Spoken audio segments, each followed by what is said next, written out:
Welcome back to Lister Gaming, everybody. It's Pino the Lister here with Cloud Art, special surprise guest.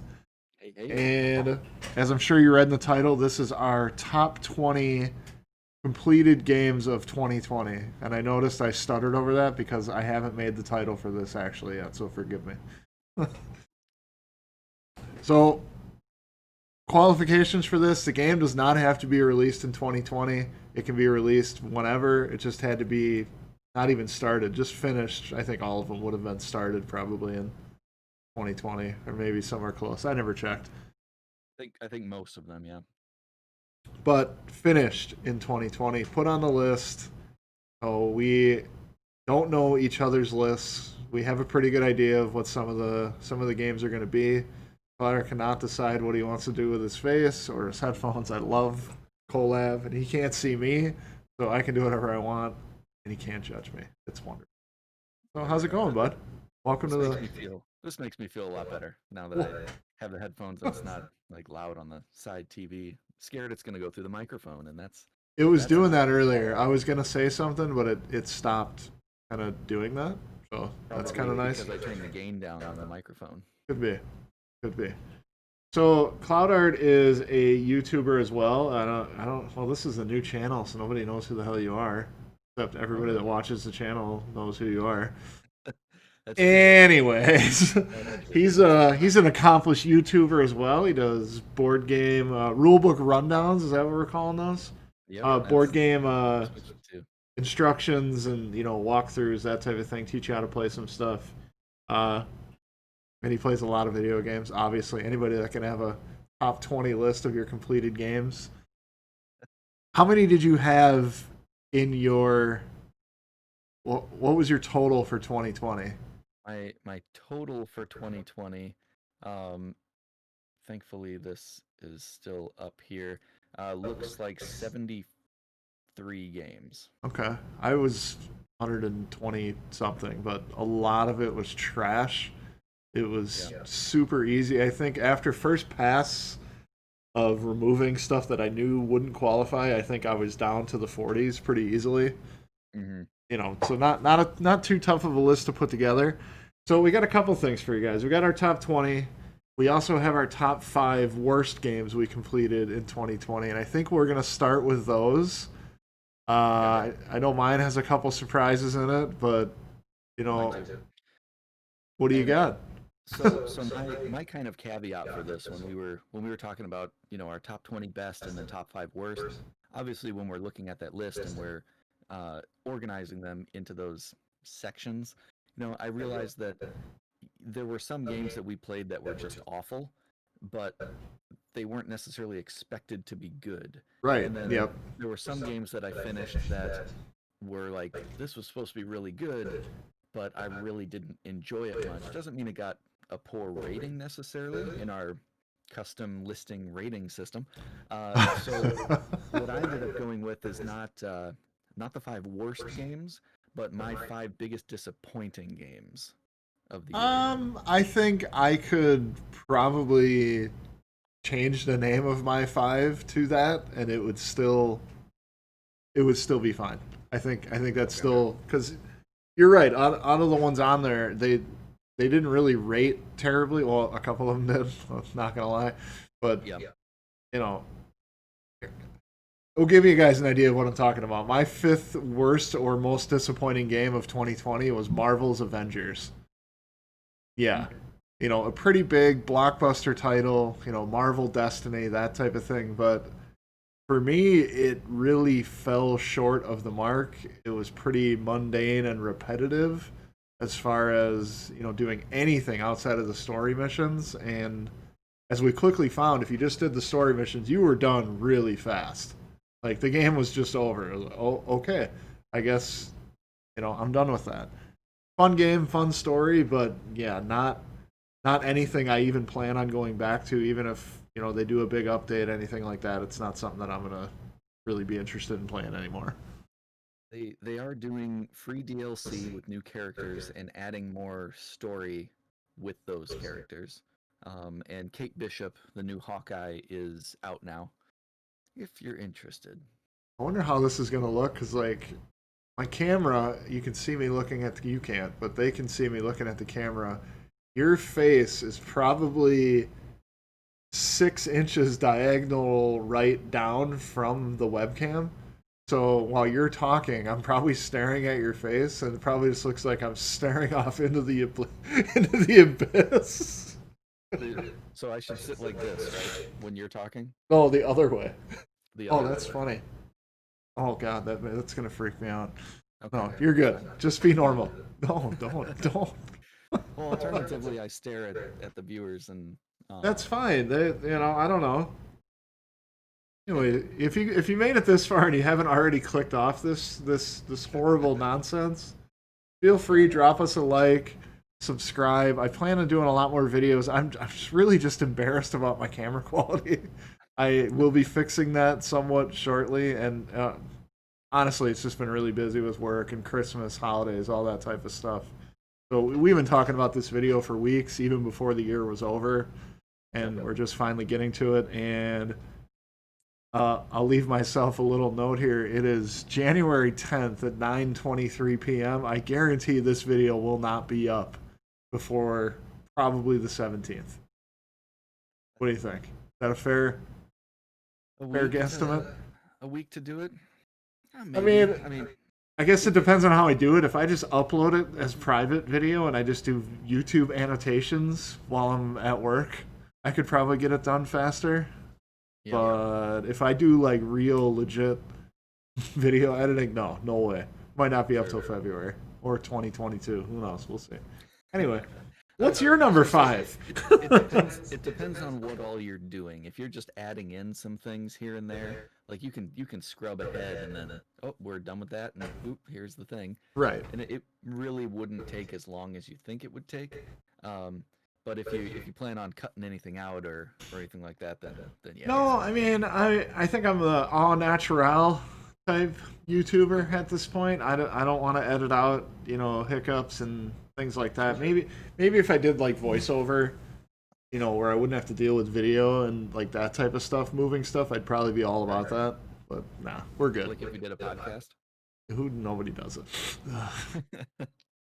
Lugless podcast on nothing. Enjoy. Yep. On my computer because I have the files. Attaboy. Maybe someday. Maybe someday. My number 5 most disappointing game is going to be Assassin's Creed India. This is not a new game, but I had gone through a spurt, was waiting for Assassin's Creed Valhalla, really had a hankering to play, an Assassin's Creed style game, but didn't want to lock in to one of the bigger titles. And so Assassin's Creed's been on my to play thing for quite a while. And I thought, well, it's bound to be a shorter game, and it's Assassin's Creed, so that'll get my fix till Valhalla comes out. Oh boy, that was not an enjoyable game. There were some parts that where I know some other people had complained about the running sections where something's chasing you or buildings collapsing or some such like that, and you had to keep running and keep moving exactly how you're supposed to do.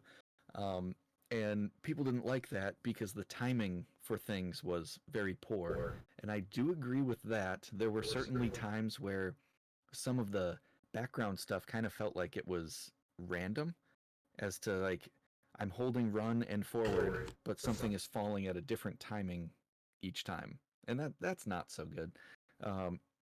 But the spots where you had a huge room and you had to kill everybody in the room in order to progress, those were awful, because if you get seen, you're done pretty much. Right. You have to be far away from the enemies or be fighting against one enemy to have a chance. It was not fun. That sucks too, because there's 3 other ones of those that are very similar, and you just basically murder the whole series in one fell swoop. The best of them too. Oh, ouchie. Russia has 0 stars. And that one came out after this one. Well, that's wonderful. Yeah, unbelievable for that. But yeah, the controls weren't great. The story segments were still images with a swirling symbol in the side, pretty much. One of those things where it's like it's a picture, but it's very slightly moving, but it's not the people that's moving, it's just the background stuff, so it gives it a feel like something's going on when it's actually not. And the story wasn't engaging at all. It was definitely a like, well, I guess I'll try one more level and well, that's it for the day. Play something else. Maybe next time I'll do one more level. And that kind of That's piecemealed it together and it was not very fun. definitely let's put this name on some piece of crap that we made. And I'm sure the first one sold maybe not like incredibly well, but I'm sure a lot of people bought it just because of what it was. Mm, And they just kind of ran with that idea. It sounds I like suppose Ubisoft. I suppose I should say this is Assassin's Creed Chronicles India. Oh, It's in the Chronicles thing. yep. It's Don't sold don't that was not a world premiere of Assassin's Creed India that you guys haven't heard about yet. We don't do that type of stuff here. Oh. Well, I think we've been on for about 15 minutes already, and we've done one game, and we're not even in the real list. So we should probably amscray a little bit. I'm gonna not talk as much. No This way. was always my problem on the. I don't the believe you. podcast. Yep. Well, we'll see. Should we put a lie indicator right in this part? No. All right. Oh boy. Number 4 for me was the new Fast and the Furious game for Xbox One. It drew me in with pictures and video and screenshots of like original characters like Vin Diesel and Michelle Rodriguez and those types of people doing Fast and the Furious type stuff. Like, oh yeah, I'm all about this. And I think I rented that game. Mm-hmm. And oh, it was just awful. I mean, it kind of just like what you were. It was a crappy driving game that they said at the last second. You know what? We could put Vin Diesel on the front of this thing and probably sell 1 million copies. And here we go. Yep. And I think it went from a $60 game to like an $8 game in like 2 months. So that tells you enough. So don't play that. Yeah. I remember you doing the very end of that and it being like, oh, you're supposed to drive through the flames of the rocket? Okay. Right. The flames that killed you in every other section of everything. You should go through those with no prompting. Yeah, that type of game is exactly what it was. So Yeah. skip that. Anyway, go ahead. My number 4, Peanut's not going to be too happy about this, but for me, it is Untitled Goose Game. Oh no, honk. Yep, honk. So the reason is I had heard about this game for so long, and everybody I had talked to or told me about it, like, oh, this game's amazing, it's so incredible. So I think for me, I had the issue of the bar was too high, and then I went in and played it, and I don't know, I was, at Peanut's house playing, and so there were other distractions and stuff going on, and I was kind of wanting to just sit down and play through something because it wasn't supposed to be very long, and it was just, I mean, it was chill, but it wasn't something that I wanted to devote the amount of time that was kind of necessary for like, God, I keep trying to grab this thing and this guy keeps freaking picking it up, and what do I have to do to make this trigger that to go here? And I don't know, it was okay, but I wasn't as enamored by it as I was expecting to. Well, I can ease your concerns a little bit and tell you that it did not make the top 20. Oh. And if I remember correctly, putting this together, it was a very easy cut. I mean, funny game, fun to watch the people around you react to you playing that game, but watching you play the second time through was just kind of a hard meh. Because I knew what was coming. It's one of those, one-time shot type stuff. Sure. Wasn't Sweetness like all about it and laughing a whole bunch or something? When I played through it, yeah, she was dying. I mean, that dude in the garden, like, hitting him with the rake and shutting the thing on him and stealing his keys. I mean, that was funny. It really was, but it just kind of got old pretty quick. Sure. Speaking of getting old real quick, my number 3 worst game, Final Fantasy All the Bravest. That is a mobile game that is an incredibly blatant cash grab. in which you go through various worlds of Final Fantasy and just tap on the screen, tap on the characters in your thing to attack the enemies, and that's really all it is. That's 100% of the game, and they try to get you to buy new worlds, buy new characters, buy this, buy that, that type of thing. So I'm not even going to give it the benefit of 1 minute of talking, and I'm going to let Cloud Art tell me his number 3. But the premium characters were $1 a piece, and it was a blind grab as to which one you got. I'm pretty sure when it came out, I bought all of the stuff, or at least I know I bought the worlds. I did buy the worlds, and I bought at least 10 characters because gotta have Cloud, you ain't getting Cloud. Nope. It ain't coming.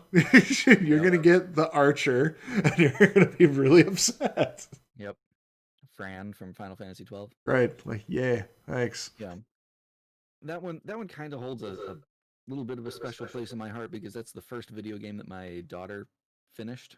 Yeah, I do. Which kind of tells you something about it.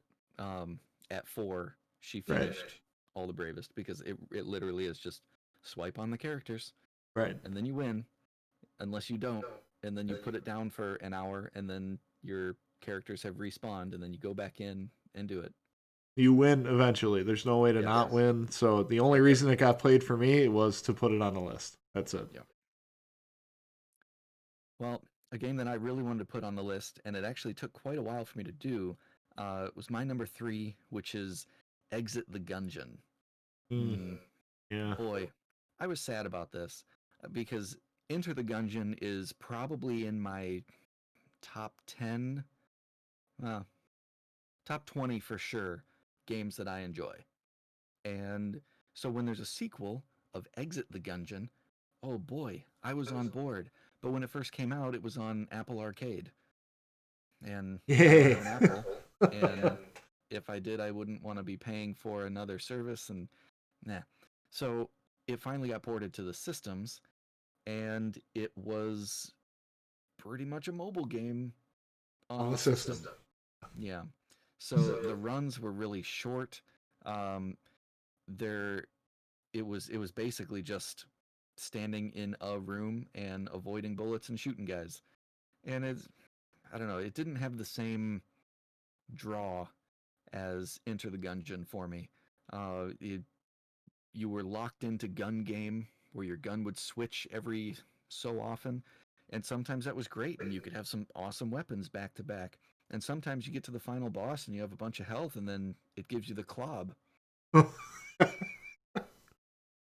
Klobb is GoldenEye for N64. Widely regarded as one of the worst video game guns of all time, and it definitely holds that in Exit the Gungeon or even Enter the Gungeon. Yep, gun's awful. So I had a couple of times being on the final boss and just get garbage weapons, and you have to be avoiding walls of bullets, and it's so fast, and the controls are kind of janky, and I finished it, and that was good enough for me. Completed one run, I'm out. I exited that Gungeon off my system. Wow, the puns are there. Number 2 for me, and I don't think this is a surprise for either of us, Super Mario Bros. 35. Yeah, I mean... And jump in here and say that we have a match on number 2. Mine is also Super Mario 35. I figured that was coming, and I feel like I need to explain myself because I was really into that game. Yeah, I was really into it until I could win essentially every time. And Cloudar can vouch for me here. I would say probably 70 to 80% of the time, as long as I didn't fall in a hole, I was going to win. And then there was just never anything different ever again. Like, such a... And time will tell on this. It hasn't been out for a long time. They could do some amazing things with that idea. Really, really, there's a lot of 2D Mario games that you could pull levels from to make that whole thing just insane. They won't.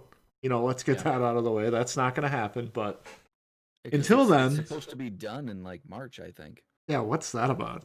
Come on. We'll see, but... A whole nother video. Yeah. What do you mean? it was primarily that the running and jumping mechanics were a little bit they're just enough different from the original game to make you notice it if you're really familiar with the original game, and that was really hard for me to adapt to. And I would get frustrated because like, oh, I'm used to pressing the jump button at this time and clearing this jump. Nope, you didn't have quite enough speed. Right. What he means, if anybody that's played Mario 1, you know where you can jump from at full speed and where you're going to land. You know, as long as you're within a few frames of what you're doing, which is not that hard on that game, he's 100% right. They slowed you down like 5 frames and took just like 3% off the jump height and length. And it's just enough. We used to speed run it. Him and I used to just play it next to each other over and over and over again, trying to get the best time. So just that little bit, that little iota was enough to just make you just. Yep. Muscle memory definitely betrayed me in this game. I also had issues with the matchmaking because there was no balance for the matchmaking. So Yeah. you could go in there and be against somebody who's been playing for 700 hours. Right. And you're not going to beat that person. So there was that. So like I would have some amazing runs and still get third. Didn't you say like when you started, you were playing on the NES controller and you didn't know, or you couldn't throw fireballs or something like that? I can't remember what it was. Or so like you weren't even running for your first couple of games, if I remember correctly. Yeah, so I had the NES controllers from the Nintendo Online store, and so that's meant to, well, it's an NES controller to use for the Nintendo Online games, and it was supposed to work for Mario 35. But the issue was when I switched over to it for like my second run, it didn't automatically configure or recognize that that's the controller that it was. So run wasn't working. None of the buttons on it could run. Uh, so all I could do was move, jump, and activate the power, Nice. which was like the roulette box to give you something. So I do that whole thing without running, and that was just painful, and still got second for some reason. I don't even. I don't know. I thought about that Eventually- many times. I don't know how that was even possible, but I mean that's a pretty hard GG right there. Yeah. To get second in a 35 run with no run. Yeah. Anyway, so that was your number 2 as well, so that's easy. Number 1 worst game for me 2020 was Madden 21.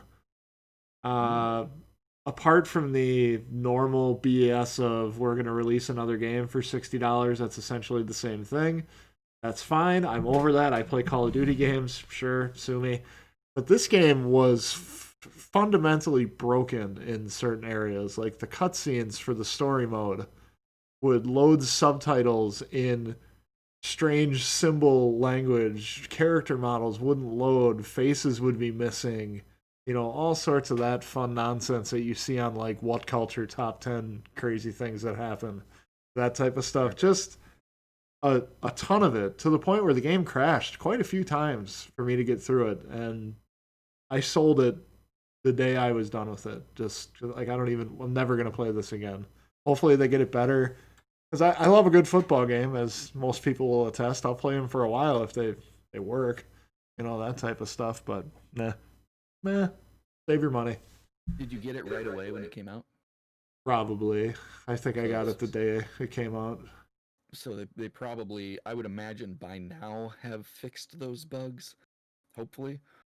Hard to say. If you look at games like WWE 2K20, or maybe it's 21, whatever the latest one is, that game's been broken for a year, and like you can't even play anything on it, type of thing, and they don't do anything about it. That's a sad state of some type of games. I mean, Cyberpunk's a good example of that. We're not going to get into that death trap today.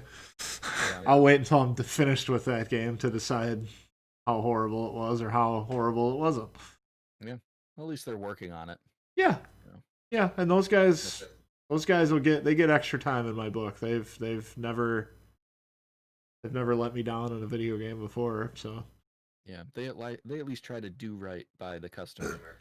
Maybe not so much when they didn't purposefully didn't show any footage of the game being played on PS4 or Xbox One basic systems, but Right. that's neither here nor there. Number one, what do you got?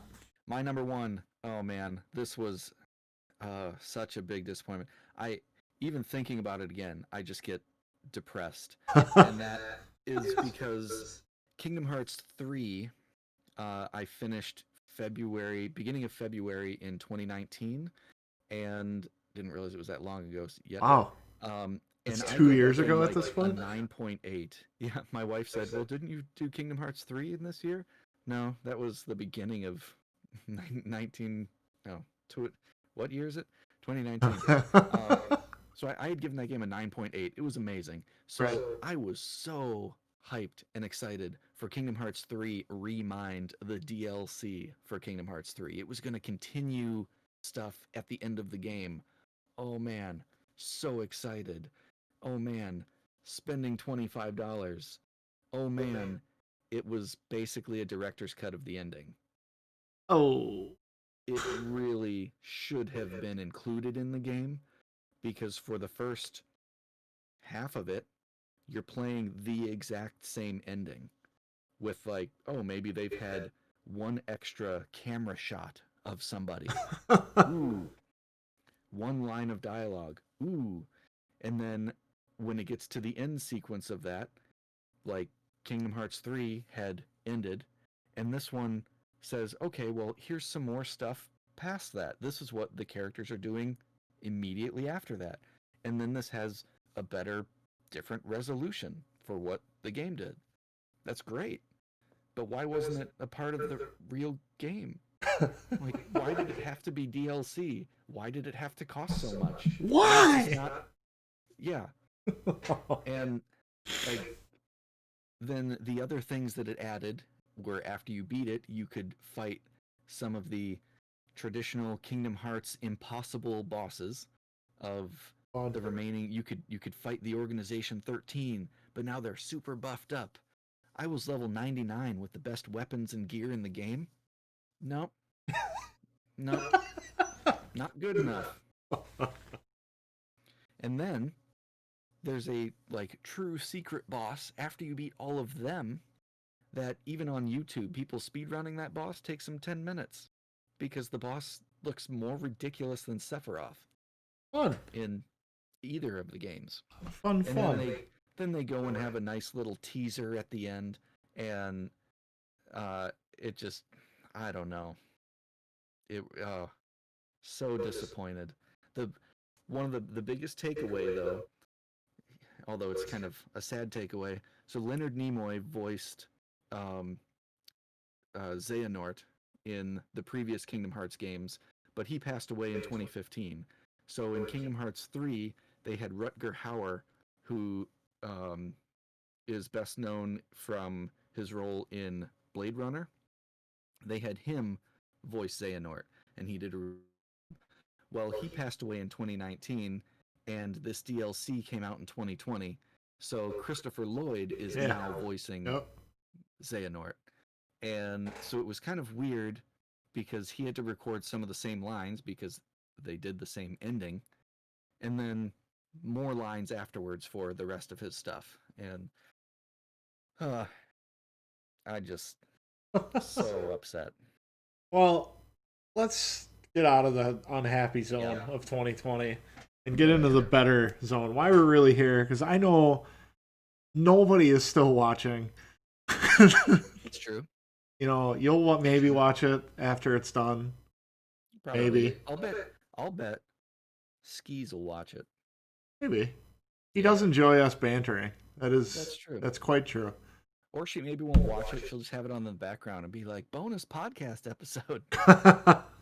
We got your back. Well, because let's be honest, what is this really? I have 2 video things up and we're doing the same thing that we did anyway. It's fine. Yep. We liked it. We just wanted, this is better for YouTube. It's fine. Yep. So, okay, before we jump into the top 20, I think we each have a couple honorable mentions. We'll just kind of name real quick. I know mine don't really need any introduction. They know what they are. So I only have 3, and they are Excuse me. The Resident Evil HD remaster, which I think originally came out probably GameCube, and then they remade that game in HD on Xbox One. Time Splitters 2 for PlayStation 2. My first Time Splitters game. Super fun. I enjoyed it. And Super Mario Galaxy didn't make the top 20. I think because I've played it twice now. If it was my first go, I probably would have made it. Sure. Yeah. I probably should have taken a couple of mine off since they're not first time plays. It's fine. For me, some honorable mentions that didn't quite make the cut were Monster Train. That was really fun card-based roguelike, similar to Slay the Spire, but different enough to be neat. Scourgebringer was another roguelike, and that was a lot of fun, but incredibly difficult to the point where they put in like assists, and you could turn down the enemy bullet speed to like 10% of what they normally are. Game was impossible otherwise, so I had to do that. Forager was a lot of fun until it got to kind of end game stuff, and then you had to grind for hours and hours to do anything, and that was less fun. And then Streets of Rage 4 didn't quite make it. It was kind of battling for the bottom slot for me, but didn't quite get there. But it was a good time. Yeah, Streets of Rage 4 didn't make my list either. I also purposefully cut out Final Fantasy 7 and 8 remastered because it was not the first time I played them. I had a few like that. I can't remember. I made this list 3 weeks ago, probably, and I haven't looked at it since I finished it till today. So forgive me if you see me looking up. I'm looking up at my other screen, viewer guys. That's what's happening here. So I'll just jump right in. Number 20 of the top 20 games finished in 2020. And we definitely need to talk less about every game because we will be here forever. It's only been, 20 minutes? It's 9:50. When did we start? 9:20? 3? Half hour? Number 20, Castlevania Lords of Shadow. Was my first time playing through that. That's Castlevania for the Xbox 360.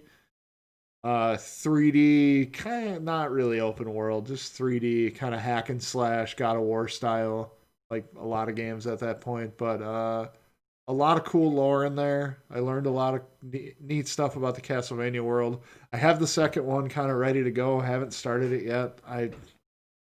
This goes without saying, but my backlog is incredible. You have no idea the amount of games that are in my backlog. I'm talking hundreds upon hundreds upon hundreds. So we'll get there. Maybe on next year's list. Probably not, but maybe. I don't plan that far ahead. That was Gabriel Belmont, right? Yes. That one? Okay. Yeah, super badass.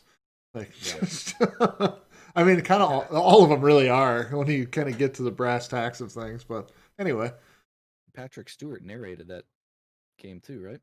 You guys don't know this about CloudArt. He has IMDb in his veins somehow. I don't know how that works, but he's who I go to if I need to know who voiced what. Right. Yeah.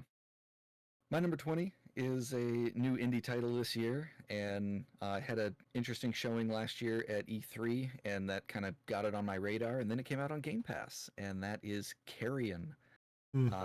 I enjoyed that quite a bit. It was a rogue, or not a rogue, like a Metroidvania game where you play. You're so used to roguelikes. Yeah, I know, right? You play the bad guy, and so you're like an alien blob creature, and you are basically just trying to escape this government facility that you've been trapped in, and you can go through vents and zip around and eat people is how you regain health and get power-ups to like control the humans and have them pull levers for you or shoot each other. It was a very interesting game. It's pretty bloody and visceral and stuff, but it's kind of the older school graphics, so it's not anything scary. But the puzzles were interesting, and yeah, it was it was a good time and kind of flipping that whole genre on its head. Yeah, and that game won quite a bit of awards as far as indie games and that type of stuff goes. Not a bad opener. No, my number 19 you've probably never heard of, which seems weird. It is on Game Pass. It was kind of just a whim. Let's try this. I don't have anything else to do, and that is Alvastia Chronicles. It just looks like a little 16-bit RPG, which it is, but it kind of pulls you in. It's got almost like a little bit of mobile game aspect to it that you can get like support characters, that they don't really have anything to do with the story. They're just there fighting with you, fighting the battles with you, like that type of thing. But like the first guy I got was like a level 40, just amazing. I don't know if it's like the best thing in the game, but my guys were hitting for like 100, and this guy was hitting for like 2,400. So I just kind of breezed through the rest of the game, which was fine. No grinding, no delay, just really good story. It's kind of standard issue 16-bit RPG, but I can never have enough of those. Was it more of like the gotcha system where you like I summon a dude and it could be 1, 2, 3, 4, or 5-star guy? Yeah, sort of. It was like you have the coins and like you're gonna use this to get a new party member, and my new party member was just like randomly happened to be a really good role for it. Yeah, like if this was a Final Fantasy game, it would have been like Bahamut or Sephiroth. This is who I pulled out of the first thing. Like, yeah, you're just gonna annihilate the rest of the game, and it's gonna be fine. This guy never takes any damage, and he can kill everybody in one shot. Cool, let's go. Neat. Yeah. My number 19 is Blazing Chrome. Mm. This one, Contra Hardcore, is one of my favorites as far as run and gun goes, and it really felt like the spiritual successor to that game.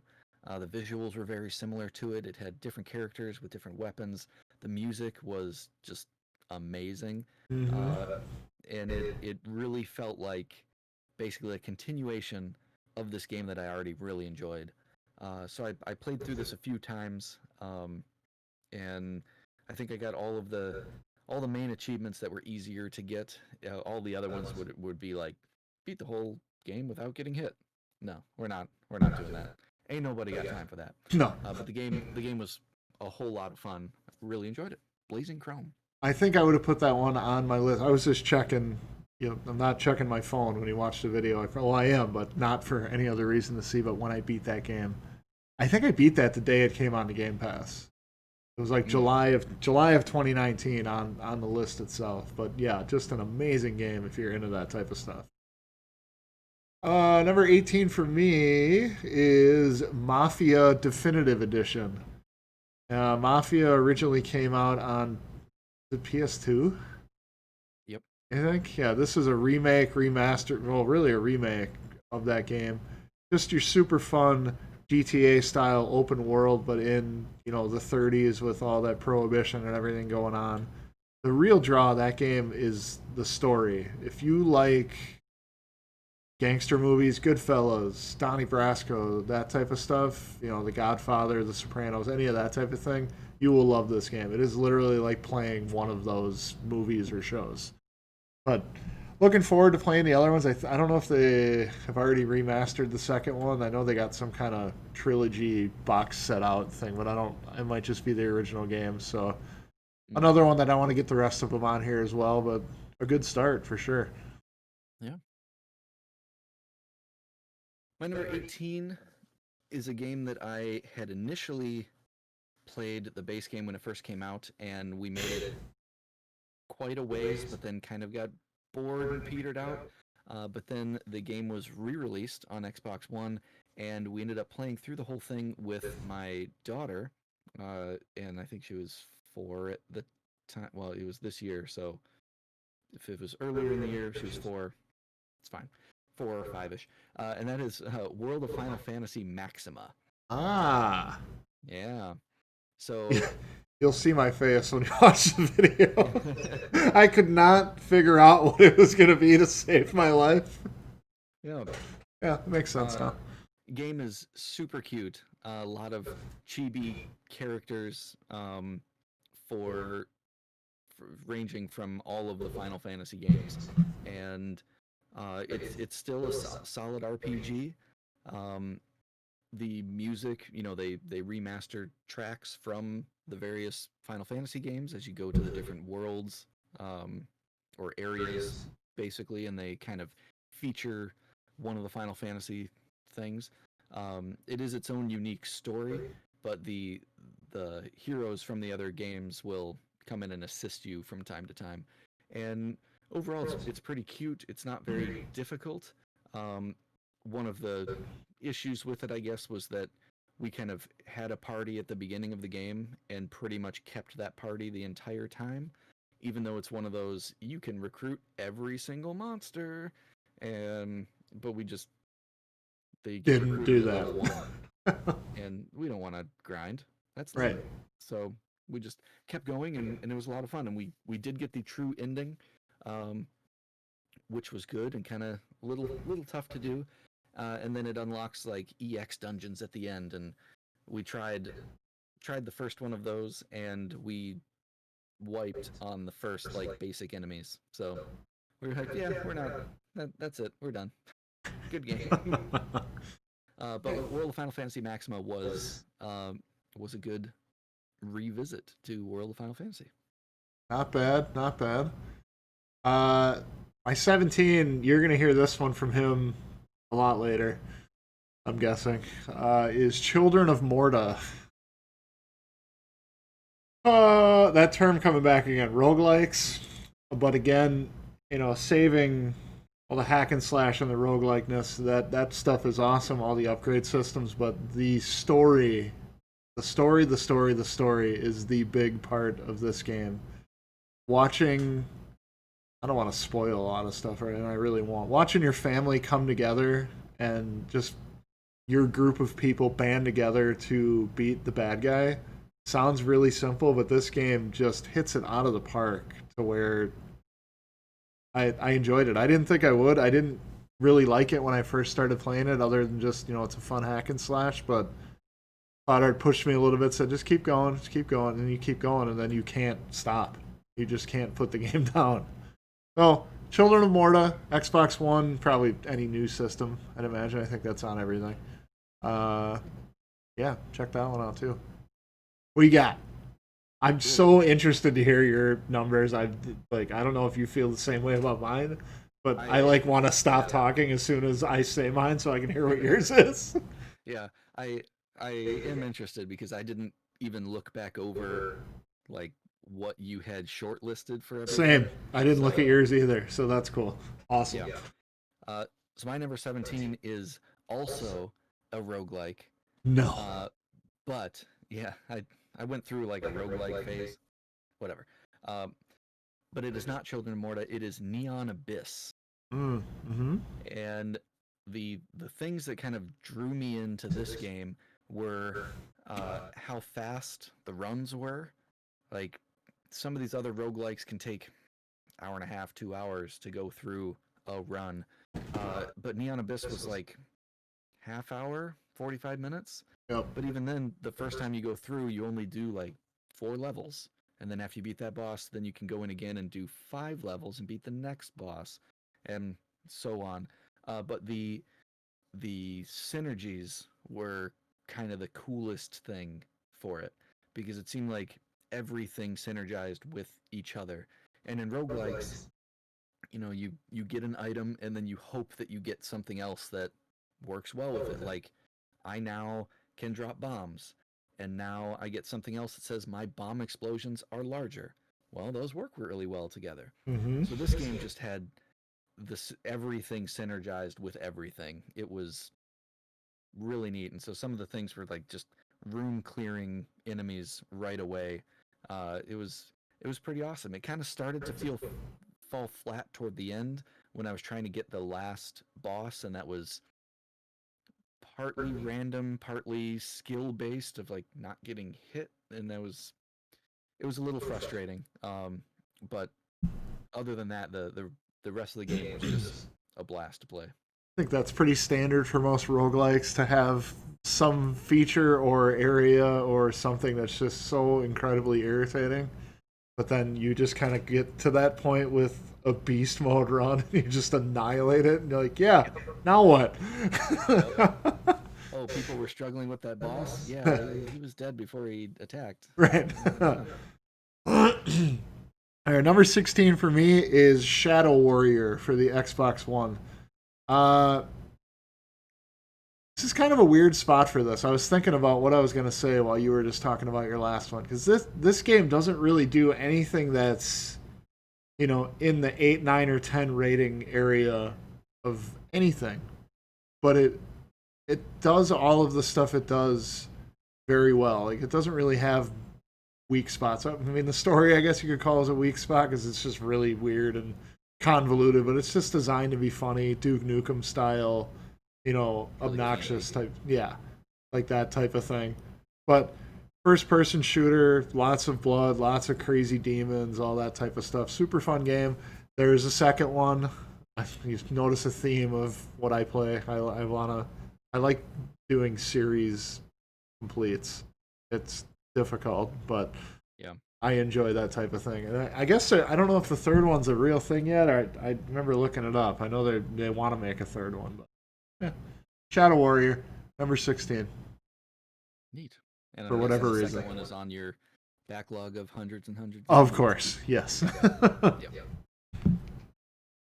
Well, the game that came off of my backlog that this is the second time that I played it, but it had been so long since the first one, and my wife had been interested in this game for a long time and just didn't want to play it herself. So we played through Final Fantasy 13 Ah, and uh, finished that this past year, and it's a really solid game. I know it gets a lot of flack from people, but I think it's pretty underrated. People were just expecting something else when it came out, but it does everything that it wants to do well. I mean, the game's not that difficult. The first half of the game is pretty on rails with putting you through, like, keep advancing forward, which means you're getting a lot of story stuff, which is pretty important in a story RPG. yeah, a little. Um, and like the voice acting is top notch for most of the characters, and like it's just a lot of fun. And then the game eventually opens up, and then if you want to spend a bunch of time doing side quests and stuff, you can, and that's great. The first time I played, I did all of those, and it took forever, but it was fun. And this time we were a little more interested in the story and not so much needing to complete everything. So I know this playthrough was a little more difficult than the last one just because since we weren't doing the side stuff, we weren't as leveled. But it's nothing a little grinding can't fix from just like running back and forth and respawning some big enemies that give you a lot of experience and watch some TV while you're doing it. No big Right. deal. But it's, yeah, underrated. I really enjoyed Final Fantasy 13. Interesting. I'm curious if any of the other ones are on there. I know you did the other ones too. We We maybe will see. we have 15 more to go. Yes, we do. Number 15 for me is the first ROM hack on my list, and that's Super Mario World The Lost Adventures, Episode 1.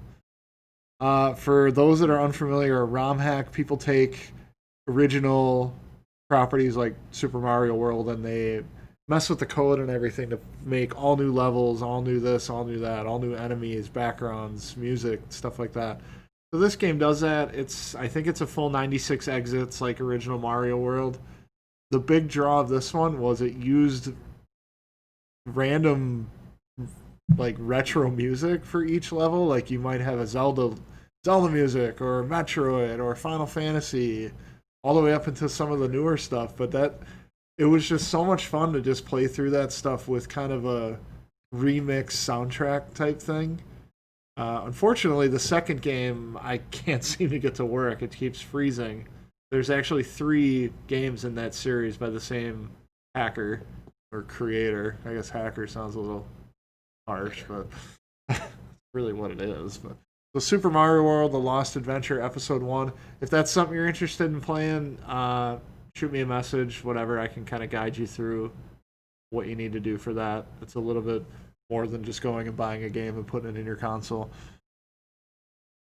I remember being there for some of that, and we were like the level design was fine, but we were really like, oh man, we got to finish this level to go to the next level. I wonder what the music is going to Right, be. that was like the whole draw of all of it. Is what's the next song gonna be? And when you're playing a Yep. Mario game and that's happening, that's really weird.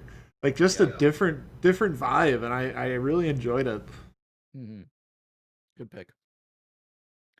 My number 15 was another one that was earlier, much earlier in the year, and it was the last of the DLC that we had been waiting on for a couple of years, I think, between the previous one, and that is the Shovel Knight King of Cards. Hmm. So Shovel Knight was an amazing game. Spectre of Torment was an amazing campaign expansion. Um, the Plague Knight, I can't remember the name. I think that's Plague what of it was. Innocence, something, whatever. That was awesome. So this one you play as King Knight, and it's a whole nother full game campaign.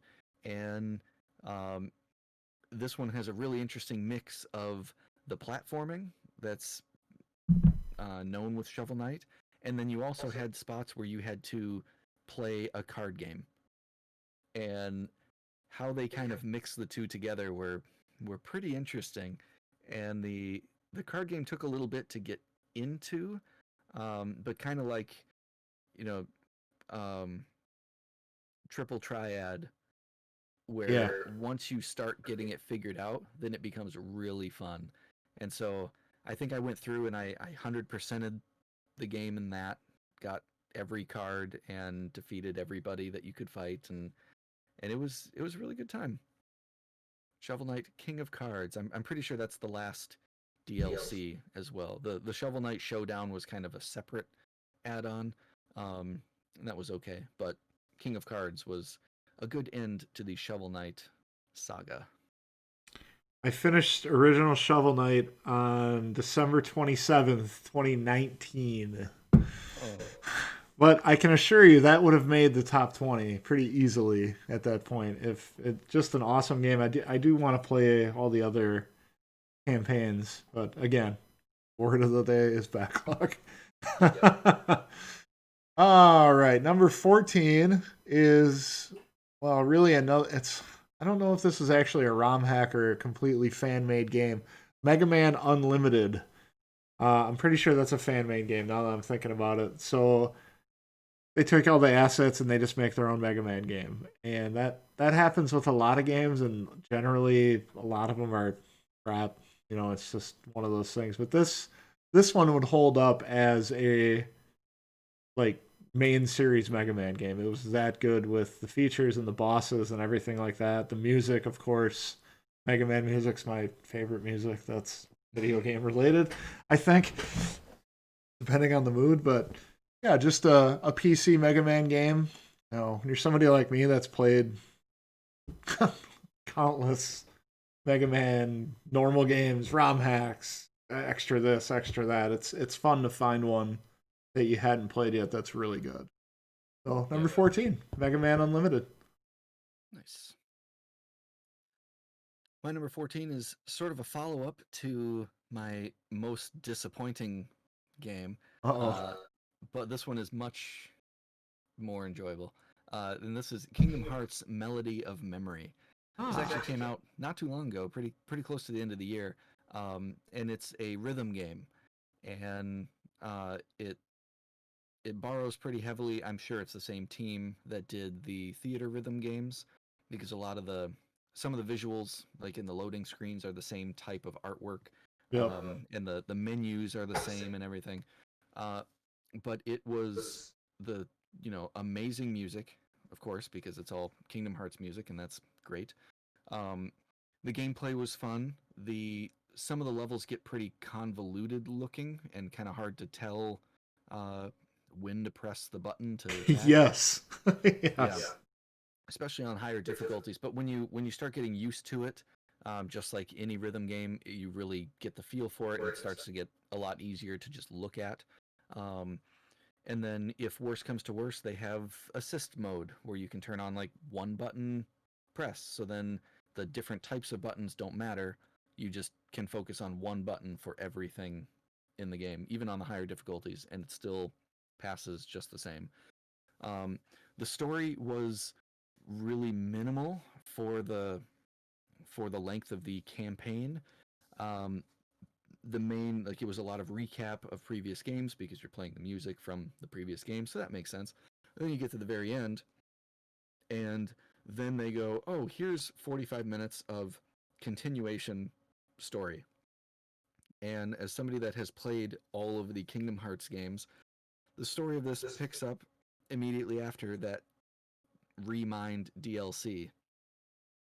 So, of course, there's another, like, this is super interesting story, and it's at the very end of this game, and it's not very long, but it's going to be critical for understanding the next entry in the Kingdom Hearts series. Yes, very much so. It's kind of a pain, not the first time that they've done this, so not that surprising. But overall, it was a great experience, and I still go back to it because I'm trying to get more trophies, like play all 150 songs on all 3 difficulties. It'll Yikes. take a while. I actually just completed that New Year's Day 2021. So just outside the requested date range for this, but yeah, I echo that. Fun game. I enjoyed all the music. I guess the one question I had, this isn't even spoilery because I don't understand what even happened at the end of the game anyway. But were you upset that it didn't have the 2 Kingdom Hearts 3 songs, like the real songs, or are they in there and I just didn't see them? It has Don't Think Twice, but it does not have the Face Your Fears. Face Your Fears. Face my fears. Face somebody's fears. Yes. I would imagine that it probably has something to do with Skrillex, some sort of involvement with licensing with Oh Skrillex. yeah, I didn't even think of that. Yeah, Because Hikaru Utada's other songs are on there. Right. So that's really the only thing I have, because it would have been a jammin' song to be in there. Yeah.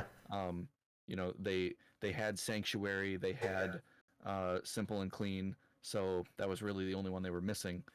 But yeah, that was the only song that I was like, oh, this song that I remember is not in there, and that's right. unfortunate. But all right. Angel, and that's what matters. Is that in there? Yep. I don't think I got that. The pink area off to the upper right of the world map, which I think unlocks after you beat the game. You have to have like 180 stars or whatever it is to get there. Those are like the super boss songs. There's 3 of them up there. It's like the one when you fight Indomitable Will in Kingdom Hearts 2 Final Mix, One Winged Angel, and then I can't remember the third one. I remember that unlocking when I finished the game, and I totally forgot to go look over there. Whoop. Anyway, whoopsies. Guess you're going back to it. Yep. I think it's. I don't know if it made it to the library yet. Number 13. I never thought I'd say this in a top anything list. Animal Crossing New Horizons. Dang. Why? Because I could not put this freaking game down for months. Like, you sit at work and it's like, oh my god, I cannot wait to get home and plant this freaking apple tree. Like, just, it's everything they say it is. If you haven't played a Kingdom Hearts, an Animal Crossing game, it is literally just life simulator, and you cannot wait to go talk to your stupid little penguin that says "bouquet" every time you walk past them, and you're saying it to your wife every day for a year because it's pretty funny. I don't even want to talk about it anymore. I don't play it now, but it garnered enough of my interest and time that it deserves its spot on there. For the record, I have 4 copies of it sitting next to me because everyone in the family had to play it because that's what we were doing. We all had Switches. We're all going to play Animal Crossing. Why not? Yep. Stupid It's a Animal good, Crossing. it's good bonding. It bonding is. time. It was. It was good times. Ow. Go ahead. Smacked my hand on the desk. Well, my number 13, ironically, happens to be Final Fantasy 13 2. What? Yeah. No. Yeah, so this was the second in the 13 trilogy, or the Lightning Saga, as it's called. And this was, since it had come out, this had been my favorite anyway. Like, I liked 13.2 better than 13 the first time. And then after Lightning Returns, I still liked 13.2 better. And this is still the case. So, having time travel, that's awesome. You don't see that too much, and it works pretty well in this. And, the similar to 13, the first time through was better because I was taking my time and doing everything there was to do. Whereas this time it was more about, we want to see the story and get through because we have other games to play to see the story and get through. So we didn't do, a lot of the side quest stuff, mainly just enough to make it to the end and see all the content. And one of the things that's kind of strange about it, similar to the world of Final Fantasy, is you can get a couple of good monsters real close to the beginning of the game, and then we just kept those monsters for the rest of the game.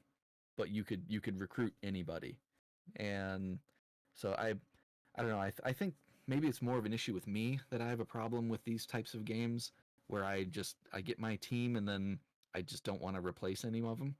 I think it kind of depends on, like you said, for World of Final Fantasy, like you got like level 20, level 30 dudes, and you recruit a new monster, and it's level 1. That's a pain in the butt. Yeah.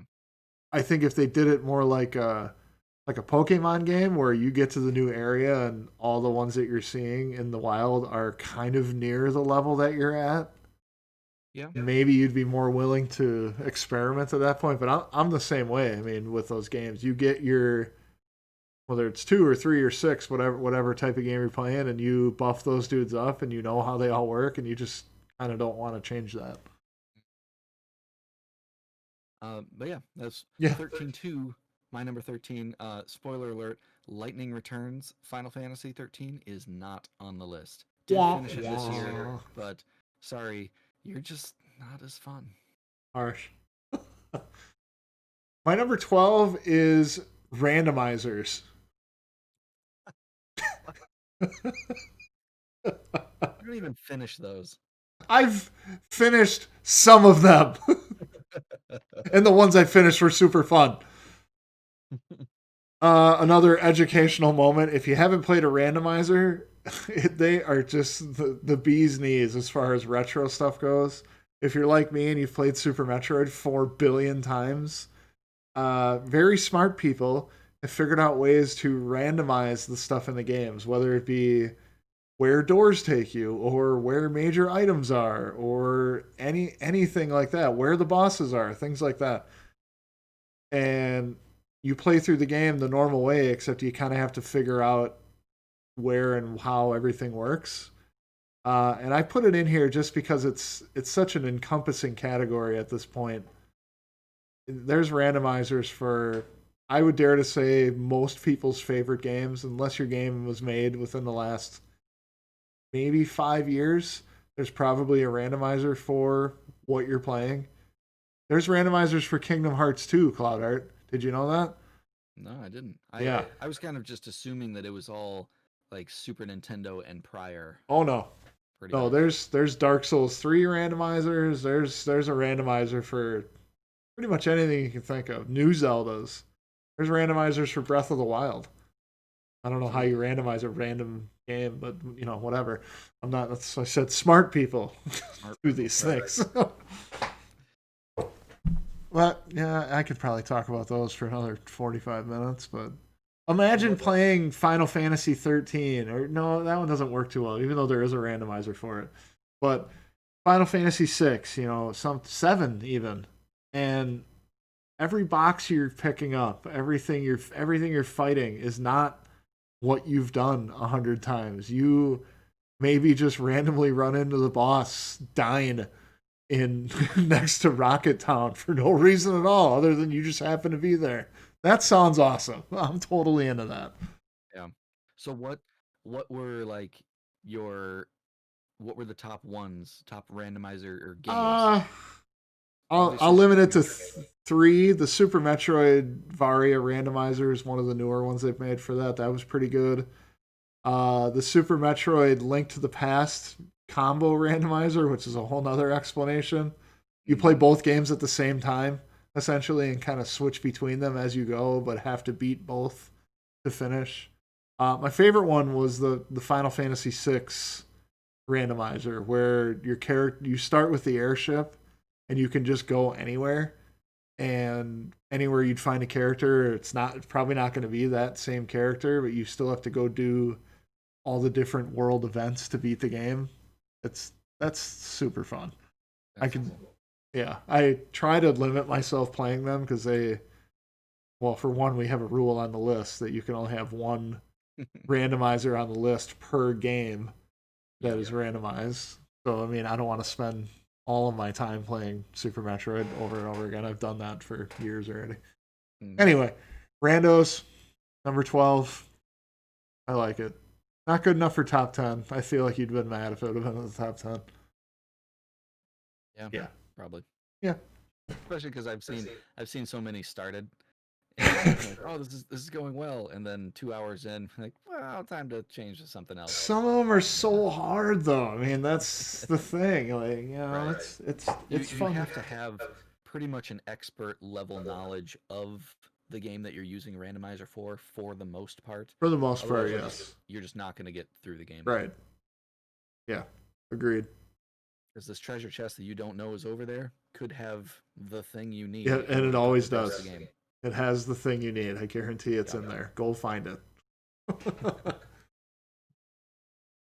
All right, my number 12 was another game that I played with my daughter, and she enjoyed the whole way through, and that is Paper Mario: The Origami King. Nice. This one was pretty solid. I mean, the Mario RPG games have pretty much always been pretty good, uh, and this one was true to form. The story was really funny, going through the whole thing. A lot of pantomiming stuff from Mario. Um, it's cute, family friendly. The strangest thing for it is the battle system, where it has like this unusual ring puzzle thing.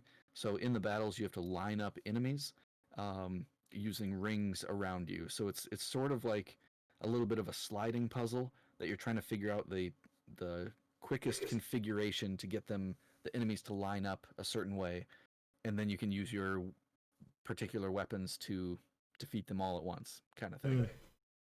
And it works pretty well as long as you can think in that abstract field of being able to visualize that. There were certainly some times where I would just be staring at a configuration and the time's ticking down. Like, I have no idea how these guys are supposed to line up. This doesn't work.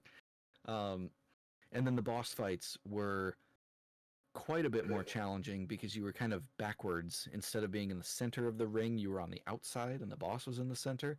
And you had to, like, path Mario a way through the ring to get power ups and increase your damage and then do an attack, but in a particular area of the boss. And it seems like it's randomized, but there is a structure to it to allow you to do what you need to do. Um, and the trick is just kind of figuring out how to do that. And it was pretty fun. Picked it up. Definitely on my list of things to play.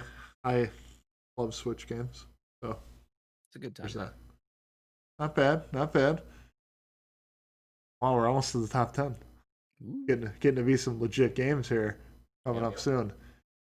Number 11 for me is Tetris Effect Connected. This one's it's kind of a weird listing. I would probably much rather put the VR version of this on the list. Hmm. But I mean, long story short, it's a Tetris game. I love Tetris games. It's the newest Tetris game that I've beaten. It will always. I still play it. It's still fun for me to play. But yeah, that doesn't need much explanation. it's really pretty, and the music that goes along with it is nice. Yeah, it's much more of an ambience game than, well, it's still a puzzle game, but they really want you looking at the visuals and listening to the. Did I tell you I figured out how to zoom in? You know how like No. the thing is all small, like the board. Oh yeah. You can zoom it in. Hmm.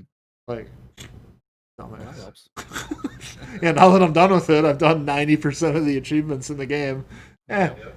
I don't care at this point. What do you got?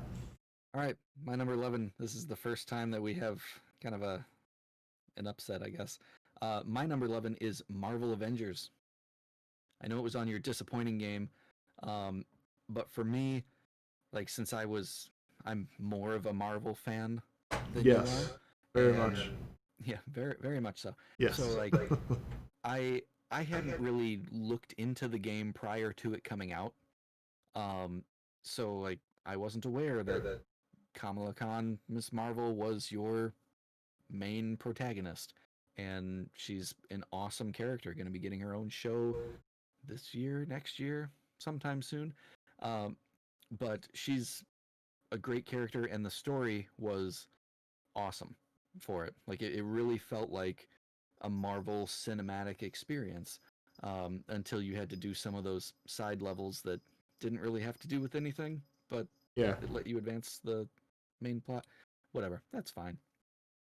Gameplay was pretty fun, but really the thing that kept me with it was the story, and like I been intrigued. I probably could have just watched the story on YouTube and had a really similar sense of awe and excitement about it. But it was still fun to play. But yeah, the story was very neat. So if you aren't interested in playing the Kate Bishop DLC, I certainly am because there's more story. That's fair. That's fair. Yeah. To throw out there, he has watched all the MCU movies. I've probably watched 4 of the MCU movies, and unironically, not in any type of order. Just oh man, there's a new Iron Man movie. Ooh, yeah, I'm gonna watch it. That whole thing. So WandaVision comes out in 5 days from this recording. I don't even know what that is. So I mean, there you go. You sweet summer child. Oh yes, I'm precious. Number 10. Number 10? 10? An hour in, and we're at 10. Oh my god. Nobody's gonna make it this far. It doesn't matter. This is for us. It's true. It's true. Ys Origin. My first foray into the Ys universe. I think it's a Game Pass game now. I bought it on sale. One of those games, you look at a game in the store and you want to play it. I'm talking the digital store at this point, but I guess it works on the retail side of things too. But you just kind of look at it. The perfect example, I Am Setsuna, is that falls into this. That it's always there. It always seems to be on sale, but never on sale enough where you're like, oh snap, it's time to do that. Yep. Ys Origin was the same way. I think it's a $30 game, and it would always be like $18.99, $17.99, something like that. I think I bought it at like $4 on Xbox, like some kind of crazy 85% off. I'm like, well, yeah, I'll totally play it for $4, and it was well worth it. Kind of a action-based fighting style, fights kind of almost like Star Ocean, but not like separate, that type of thing. A lot of puzzles, a lot of that type of stuff. Well, maybe Zelda would be a better kind of description for that, but yeah, if it's the one that I'm thinking of, I thought it was more like top-down 16-bit. yeah, yeah. And there's like 17,000 of the games. So I mean, that's one of the things that drew me in as a good series, like we said before.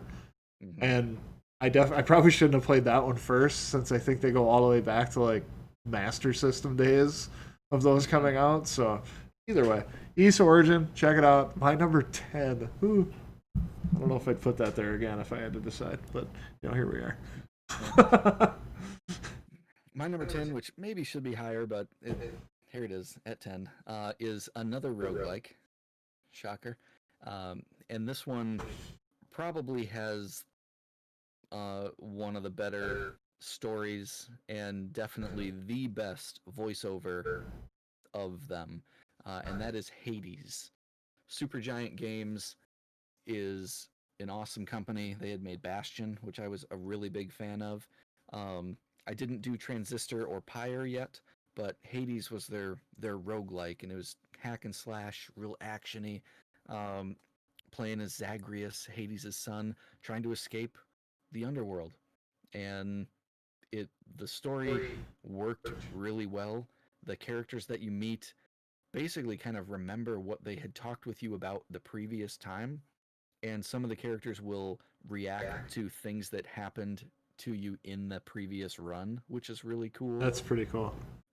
You get more story like when each time you die, and like since you're a god, when you die in the thing, you just get brought back um, through the pool of whatever it is back into Hades's chamber, and then even though you're trying to escape, he's more like, yeah, keep going. You're not going to make it, so just if you want to keep throwing yourself at these guys and keep getting churned up and come back here, whatever, just keep it down, Right.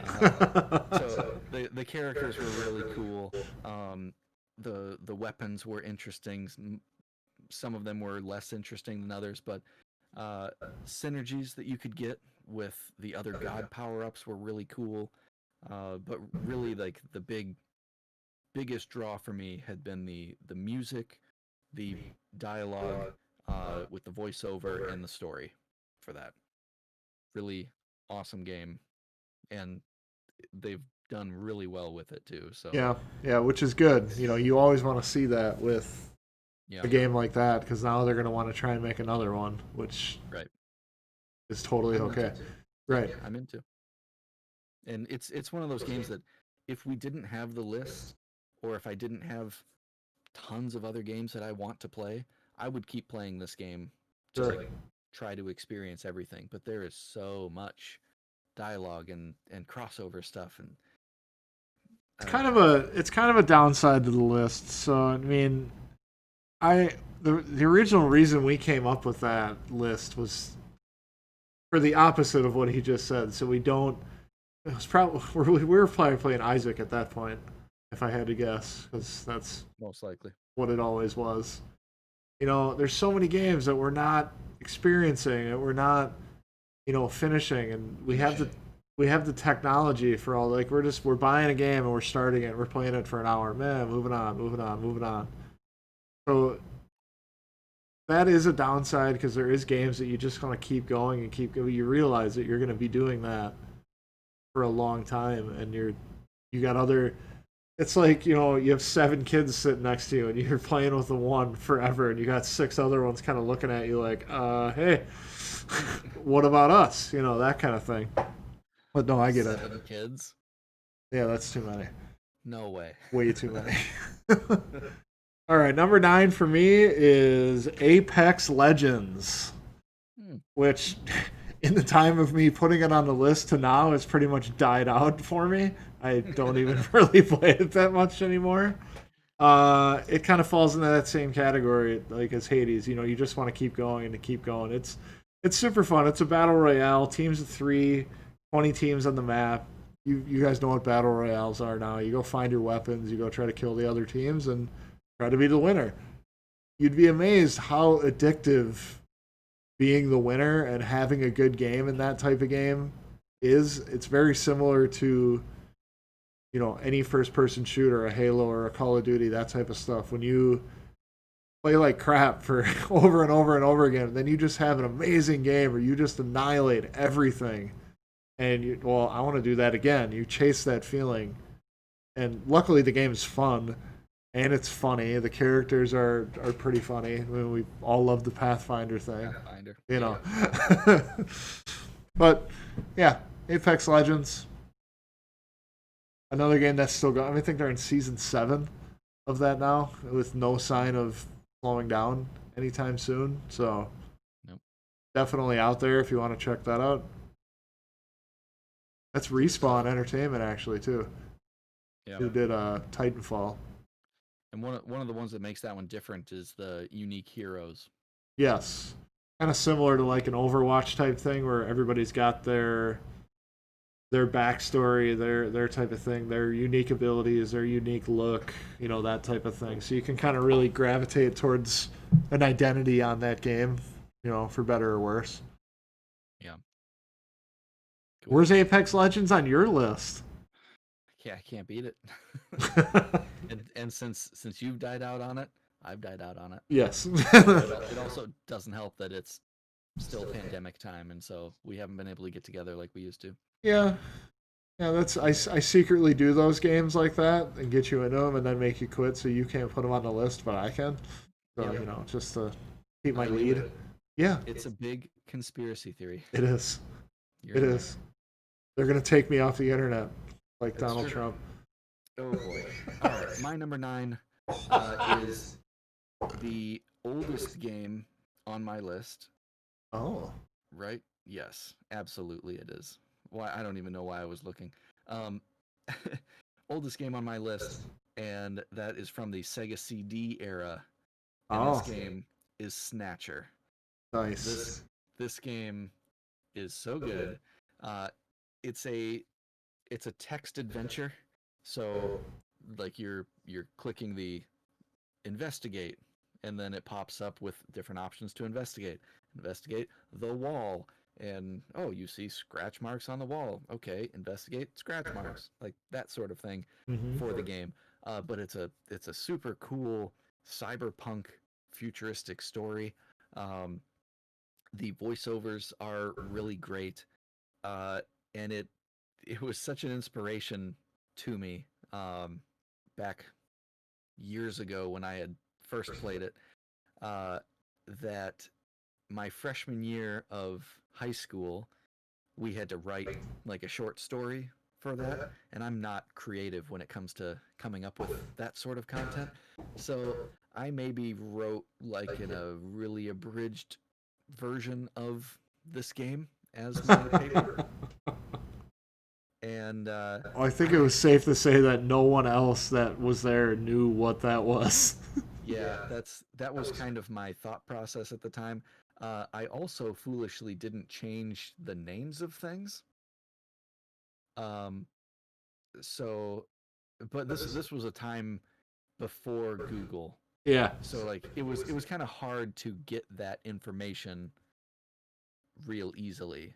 Um, but anyway, I got an A+ on that paper because the story was awesome. Yeah, makes sense. So Snatcher, super fun time, really chill game, and awesome story.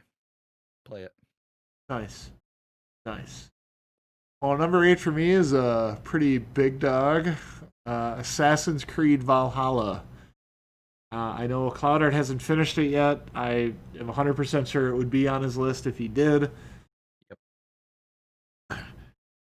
Take everything he said about that crappy Assassin's Creed Chronicles game and reverse it, because this game, even with its large number of glitches and follow-ups that happen, maybe not so much anymore. I guess, I tend to play things when they come out, which is stupid. I shouldn't do that, but I do. So a good example, this game, you could negate fall damage until the first patch. Like, you could jump off literally Mount Olympus, and as long as you used a strong attack right before you hit the ground, you wouldn't take any damage. Yep. Imagine my surprise when they patched that out one day and I died on the first jump that I did. Yep, that happened to me also. But this game takes Assassin's Creed, I won't say in like an entirely new level, because Odyssey and Origins were kind of leaning this way anyway, but it is just such an epic. So many things going on, so many things to do, and it's all interconnected and it all melds together. It makes sense. It's got a great story. Valhalla, obviously, there's gods, there's all sorts of stuff going on there. It's well worth the play. I'm not going to go really far into a lot of that stuff because, like I said, Cloudart hasn't finished it. I wouldn't talk about story stuff on here anyway, but just an amazing game. Eivor is an awesome character. I I look forward to their next game. They kind of renewed my faith in the Assassin's Creed franchise at that point. Because Yeah. Origins and Odyssey were they were good, but they didn't feel like an Assassin's Creed game. Where this kind of takes you back to really feeling like that. Which is funny too, because this one you are not an assassin. No, not even a little. I You are a remember Viking. like not getting the hidden blade. Like not how do I want to phrase it? Not getting it, like not realizing that you don't have it. So like sneaking up on guys in the beginning and like nothing popping up telling you can assassinate them. You're like, what? Hello? Like this giant dude right here. I just want to kill him. No, you can't. But Well, it's just strange too, because the Assassin's Creed games are often about like a high degree of stealth. mm-hmm. And this one, you raid towns and you blow your war horn as you approach. Like, you don't stealth that. No, there is You go and you just murderize everybody with yes, axes. which is And right up it's my alley. I amazing. am all about that life. Oh man. Yeah. So I'm sure that'll be on his 2021 list. You're quite a ways through it. You're probably almost done at this point. Played the game for like 65 hours. Yeah. You know how I play games. It took me 60 plus to finish, which I've done a lot more side stuff for sure. Yeah, you're gonna be busy for a while then. I think if I had finished that game, and it maintains its current pace for me, I think it would have taken my number 4 spot with all these games. So yeah, super awesome. I'm looking at my next 7 and I'm comfy. Yeah. Me too. Speaking of 7, my number 8 is see what you did there. Yeah, you like that? Is Crisis Core Final Fantasy VII. Oh, now I really see what you did there. Yep, there we go. So Final Fantasy VII spin-off Crisis Core is my number 8. And this was for the PSP. Unfortunately, they haven't remade it for anything yet, which seems silly with all the remakes and remasters going on. Very much so. The story's awesome. It's the prequel to Final Fantasy VII. Playing as Zack, he's the protagonist in Crisis Core, and it's basically like his time in Soldier leading up to when Cloud takes over at the beginning of the Final Fantasy VII game. Like it's that whole thing, and it's great. The story is really cool. He meets up with Aerith, and in the original game, I was never really that fond of her. So I didn't have that much of an attachment to her. I didn't fall for her, as one would say. And but this game really gave her a lot more personality and made me like, oh, I care about this person. Yeah, and it was a good time and really interesting to see kind of the parallels that they have with the Final Fantasy VII game as well. Materia Fusion was fun, but again, this falls into that similar trap with the enemies, is that you have tons of different materia and a lot of different abilities that you can do, but I found myself primarily just using attack because I could dodge roll of enemies' attacks well, so I didn't really need anything else. Right. So I pretty much used attack for the entire game, unless there was some enemy that was strong to physical, and then okay, use fire, like that sort of thing. But for the most part, it was just dodge roll out of the way of the enemies and attack them from behind to get critical hits.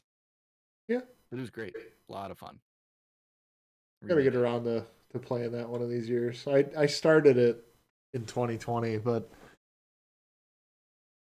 I don't know. I even like looking at what I currently have on my playing list. A lot of stuff's got to go. I mean, I know you don't want me to not play Tales, but it's not. There's no time for it to get that type of attention. So many games require 50, 60, 70 hours of time or more Hmm. And it's tough when you get an hour or two a night. You can't get into anything. You feel Yeah. like you watch a half a cutscene and you walk, for 5 minutes on the map, and it's like, oh, I better go to bed. You know, that type of stuff. But yeah, This game was definitely shorter. It may be 20 hours, yeah, but that's probably with doing some side quest stuff as well. It's a lot more bite sized. So like from the save point, you can do side quests, and then it's just like there's no dialogue. It's just a screen for what your quest is when you accept, and then you just fight through some enemies in a few rooms, and that's right. it. It's And it's Final Fantasy VII. So how do you not like it? Yep. All right, number 7 for me is the Resident Evil 3 remake. Literally, the only problem this game has is it's not long enough. And for me to say that takes a whole lot, because I don't mind if a game's short, because then I can just get it done and move on to the next one. Not that it's a chore. I don't mean it to sound like that, but this game, I felt like this game was 45 minutes long. I know it wasn't, but it was just over. And you know the story of the game, so you're kind of going through it and you're like, I'm already doing this section. This is going to be over soon. But the reason it's up so high is because everything else is perfect. Jill is amazingly voice acted. Nemesis is terrifying. The weapons are fun. The story's fun. It's Resident Evil. It's super fun and exciting to see where they're going to go from here. Now they've kind of caught up the old stuff to the new stuff now that they remade the first three. So there's a new one coming out. Is that this year? I think so. The 8, Yeah, whatever they're calling it. Village. Yeah, Mhm. Village. That's what it is. Yep. Looks terrifying. Looks nope. Yeah, looks like Cloud Art is out. Cloud Art will listen to me tell him about it. That is Yep. perfect. So yeah, number 7, Resident Evil 3 remake. My Back number to seven. you, Cloud Art. Ooh, neat. Uh, my number 7 took me a while to get to, but I finally managed to play Jedi Fallen Order, Ah, and I really enjoyed this game. Uh, I wasn't really expecting all that much out of it because I've played some Star Wars games in the past, and they're all right. But this one really felt like Star Wars. Uh, I mean, it's still I'm not certain if it's considered canon or not. But either way, it was really fun to play. It kind of reminded me of like Metroid Prime era games with maybe it was just how the map looked, where it was sort of a Metroidvania type of game, just more so an open world adventure game. But you would like those, you would get a power up, and then that would let you go somewhere else. Didn't have quite as many of those as a standard Metroidvania game, but the battling was really fun. People likened it to Souls games. I don't think it was quite no. on that level by any means, um, but it had a really neat story. Pretty early on, you could go to a place you shouldn't really go to because the enemies there are super tough. But if you work your way through it just a little bit, you can get the double lightsaber and then use that for the rest of the game, and that's OP. So yeah, it was good. It had cool twists. Cameron Monaghan, who played Cal Kestis, he I had was pretty big into Gotham, and he played Jerome in Gotham, and he was just an excellent actor at that part. I thought so. Having him in this was really cool because then I like recognized the main character. So that was pretty Well, fun they even playing made it that. look like him too, which was Yeah, somewhat yeah, you could uncommon for you could that type of tell thing. you could tell it was him. And then they did loop in. I think the only main character that has been in the movies has been Saw Gerrera, played by Forrest Whitaker, and he did voice the character in this game as well. So that was pretty neat. That was during the Rogue One era. Um, was that. So yeah, it was really cool. You got Nice. to play as a Jedi, and it felt like it. I will be playing that this year. It's on Game Pass now. Well, kind of. Oh yeah, It's on EA it's Play, which you EA. get with Game Pass now. So same similar thing. Number 6. I'm way late to the party on this one, but that's okay because it was still super fun, and that is Undertale. If you don't know what Undertale is, you've been probably living under a rock if you like video games and RPGs. That's the one man made game, Toby Fox, with just amazing dialogue, just a very funny game and really good music, and a Really completely good music. strange and innovative battle system. There's nothing like this game. Maybe his next game, but there's nothing else like Undertale out there. Yeah. You viewers watching this, I know you've heard Megalovania. Even if you don't think you've heard Megalovania, there's almost no way you haven't. It's been on the I've heard it on the regular satellite radio in certain things. Did I ever tell you that story? That was funny. Yep.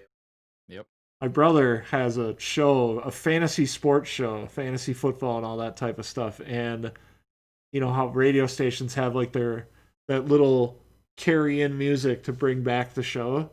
They used Megalovania to bring back in the show, and all of a sudden they were getting just hundreds, if not thousands, of tweets and replies of them using that, of people freaking out.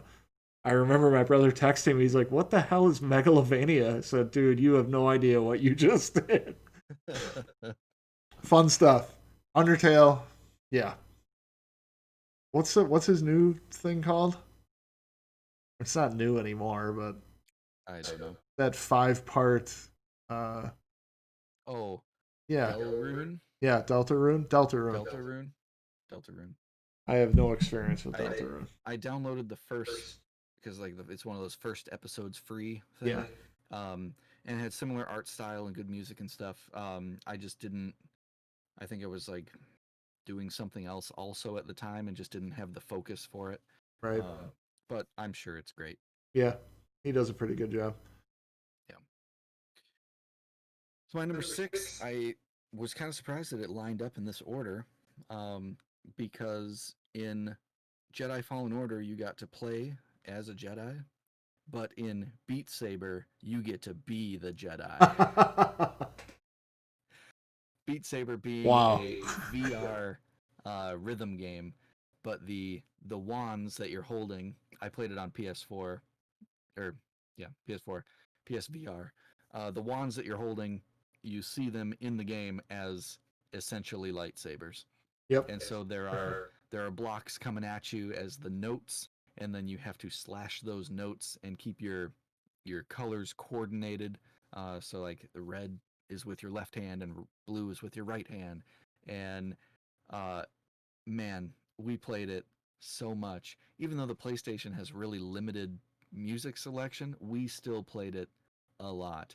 Like played through, completed all the stages on the campaign, and then we still played it for a good few weeks, I think, like every night, playing Beat Saber with my wife, trading back and forth after a few songs. We still listen to some of the songs like just in our day to day, Right. and that's great. That is, yeah. I mean, that's awesome. It, it's super fun. I want to play it more on the PC, playing more different songs and um, trying to push on the difficulty a little bit more because some of it's just really tough. But it really once you kind of get in the groove, you do feel like you're wielding lightsabers and chopping things in half, and it's just fantastic. Beat Saber, my number 6. I would agree with that. I can't beat it, so I can't put it on my list. So that's a whole nother thing. I guess that makes up for Apex Legends. There you go. Fair enough. Well, we're here, folks. We're here to the top 5. And I would venture that I know at least 2 of your top 5. I would say you probably know 3 of my top 5. Likely. two for sure off the top of my head, Yeah. but oh no, probably three. I think that we have two crossovers. And yeah, I think it's only two as well, if I had to guess, because I know you haven't beaten two of my five. So number five for me, this shouldn't be a surprise to Cloud Art, is River City Girls. Mm-hmm. River City Girls is a beat 'em up in the universe of River City Ransom for the original NES, and just a super legit beat 'em up. I know I didn't put Streets of Rage 4 on the list. This game gives me more of like the Scott Pilgrim versus the world type vibe, which it's ironically, I don't know if you saw this, Cloud Art, they finally did it. They finally are going to have a limited run for Scott Pilgrim versus the world, which is super cool. That'll be on the list next year, promise. But two high school girl characters. It's really like it just looks like anime type of thing, and it's very fun dialogue. All the music is done by one woman who I can't remember. I think her name's Megan Duffy. Follow her on Twitter. I'm pretty sure that's her name, but she did at least most of the music for the game, and it's original video game music is always awesome for pretty much anything, depending on what you like to listen to. They've already announced a sequel. I have no idea when that's going to happen, but I'll be first in line to buy that. And ironically, I think it's my most expensive Switch game I own at this point, too. I bought the limited run from Best Buy, and you just can't get that anymore. Cool. River City Girls, Nintendo Switch. Well, it's on everything now, but I have it for the. I liked that game. I think I would have liked it more playing with somebody else. Like if we played it together, Yeah. I think I would have liked it more, which is probably why like the thought of Scott Pilgrim playing it again, I'm not as keen because I'm pretty sure that I played through with somebody else co-op for the original game, and that's Sure. why it was a blast. And trying to play it again by myself, maybe not as fun.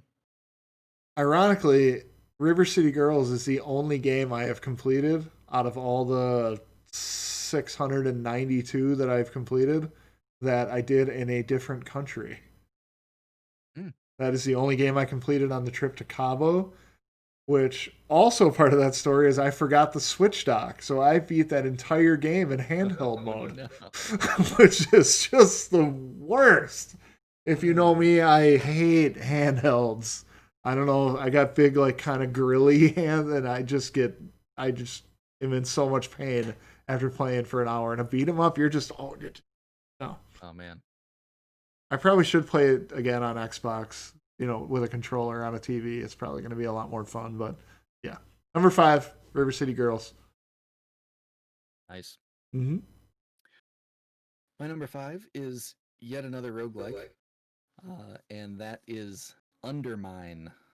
This one really, really surprised me. It was on Game Pass, and thought, well, that looks kind of neat. Let's give it a shot. It looks sort of like Zelda top-down dungeon crawling sort of thing, and man, it was so fun. The the persistent upgrades that you get, like in the roguelike fashion, were well done. I felt that they were really well balanced as far as when you got them and kind of your slowly leveling up of the character essentially as you progress through. Um, the game felt a lot easier than a lot of the other roguelikes. That's for sure. Like it for most of these games, it's more about learning how the enemies act and then being able to counter what they do. And this is the same way, but it felt a lot less punishing than other ones. And so like there always seemed like a solid progression all the way through. Like it was just a really relaxed, fun experience, and it looked great. And the final boss thing was awesome because you didn't have to get through an entire run to fight the final boss. Once you beat all the other bosses in the thing, like you go to a different spot and then you just fight the final boss. So if you lose, that's okay. You just start the boss fight over again. And that made it able to go on the list. Makes sense. That Yeah. makes sense. So my number 5, awesome game on Game Pass, Undermine. You know, it's funny that you mentioned, kind of easy, relaxing. I don't want to say casual because that game can get a little difficult, but we're going to go from that to blisteringly fast, incredibly difficult, intense, in your face, Doom Eternal is my number 4. Yeah, that's a jump. Yeah, I that's kind of like, for anyone not familiar, that'd be kind of like listening to like Lion King music in your car, Circle of Life, and just putting on the hardest death metal that your buddy has ever put on his iPod, type of thing, and just blow your ears off. Doom Eternal is literally a gut shot from beginning to end. Like 100% of the time, there is just crap coming at you from everywhere. It's loud, it's bloody, it's visceral, it's it's hard on the easiest difficulty, to say it like that. Props to people that can speedrun that game on like nightmare difficulty, because no thanks. Not I barely finished it on easy. So and maybe that says more about me than it does about them, but you know what Doom is. Doom Eternal's their newest one, and it's a home run. It's a banger. A bop, as the kids say. A bop? The kids say that still? I don't know. Was the game lit? That's Is that what? It's lit, fam. Lit, fam? I mean, you can light dudes on fire. does that help? That's what that means, right? Yeah. Number 4, Doom Eternal. Go. Go, go, go. My number 4 is the first crossover on the top 20. Huzzah. And that is Children of Morta. Maybe I knew more than 2. I forgot about that one.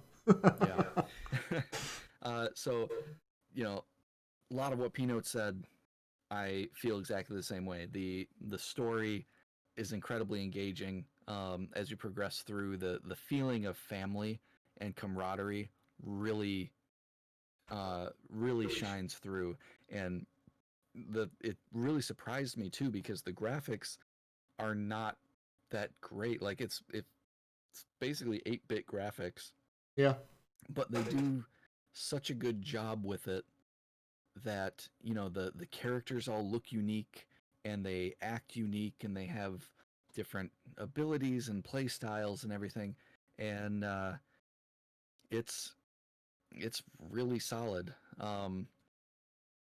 It kind of similar, or the reason that it's over Hades for me, even though Hades had a good story, is this one like is just memorable the whole way. And this is one of those games that I felt started off a lot harder, but then as you progressed and got used to the game a little bit more, unlocked a few more characters, then it became easier. Like, I think I finished the last few stages much faster than the first few stages. Oh, 100%. I would agree with that statement too. Yeah. So, but it was great. So much fun. The upgrades, persistent upgrades were good. Um, yeah, I wanted to go back with the New Game Plus, um, but I didn't want to like spoil the experience, because then there wasn't any more story stuff happening. But it was still just an incredible game. Children of Morta, my number 4. Not bad. Bad. Top 3. Ooh, top 3. I think I know what they are. But what is the order? I know 2 of your 3. Mm-hmm. I feel like there's something I just am not thinking of, and it's gonna piss me off when I hear it. But I'm not like in real life, but I'll be like, Yep. Number 3 for me, and possibly you, is Dragon Quest XI: Echoes of an Elusive Age. Well, definitive Switch micro monster, whatever it's called. Wait. You were almost there. It was exclusive age, Elusive Age S Definitive Edition. Oh, is that what it was? Yeah, Yeah, that was, I didn't type all that. So I did, and also in my number 3 slot. so we both waited to play this game to play the definitive edition just because of the quality of life upgrades that you get and how much just better playing through the game is. But wow, I've played Dragon Quest games before and I didn't really know what to expect. I knew this kind of looked like something I'd be into, and I was 100% right. I did not put this game down for. I don't even know how many I'd have to look, but I'm sure it was 70 or 80 hours probably for me. And For you had even more than me. Um, it's about 30 hours per act, and you stopped at the end of Act 2. Yeah. So it So was now to point this probably out, to be fair, there is acts after Act 2, but Act 2 is technically an ending. yes. And everything after that would be kind of considered after ending content. The only reason this is a discussion and nobody will understand unless they've played this game is that the after ending content in Dragon Quest XI is like an entirely another game by itself. It's another 30 hours. Yeah, normally that's like 5 hours in a cool new dungeon, though this is a whole freaking thing. And I really wasn't aware of how long that was until he started going through it.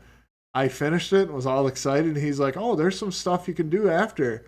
And then 6 weeks later, he's still doing the same stuff. It's, oh my god, dude, really? How much longer is the game? But Yeah. I mean, I'm gonna let him talk about it a little bit too. But I mean, as far as what I would call traditional JRPGs, you know, not including something coming up here for both of us because that's not really a traditional JRPG anymore.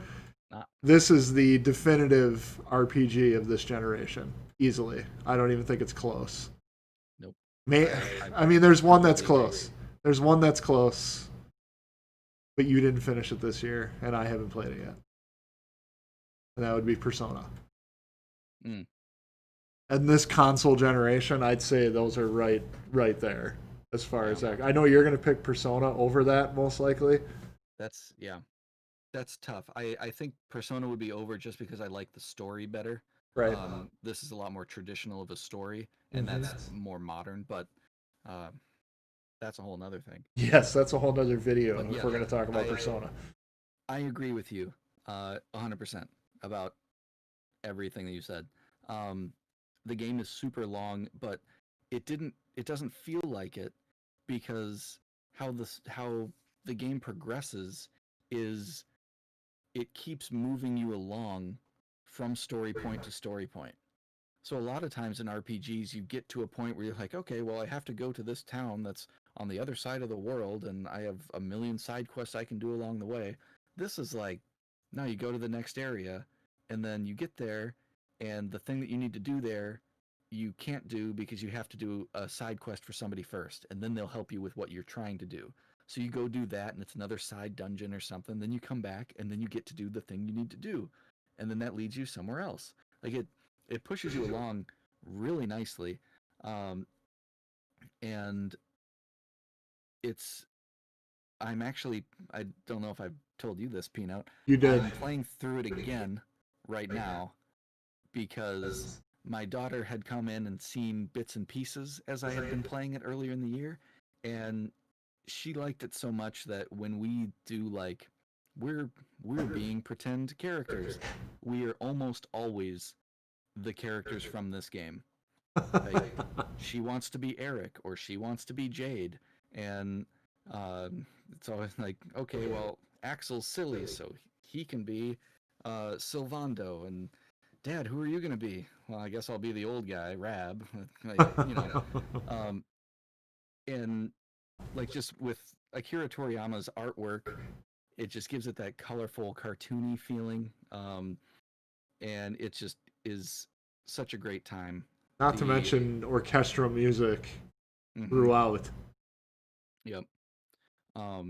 Which And I'll circle back to that a yeah. little bit later. But one of the things that this game does well that the other RPGs and stuff haven't quite figured out, including the Tales games, which I'm a really big fan of, is when you get into a battle on the world, your battle takes place, your surroundings look like the exact spot that you're on.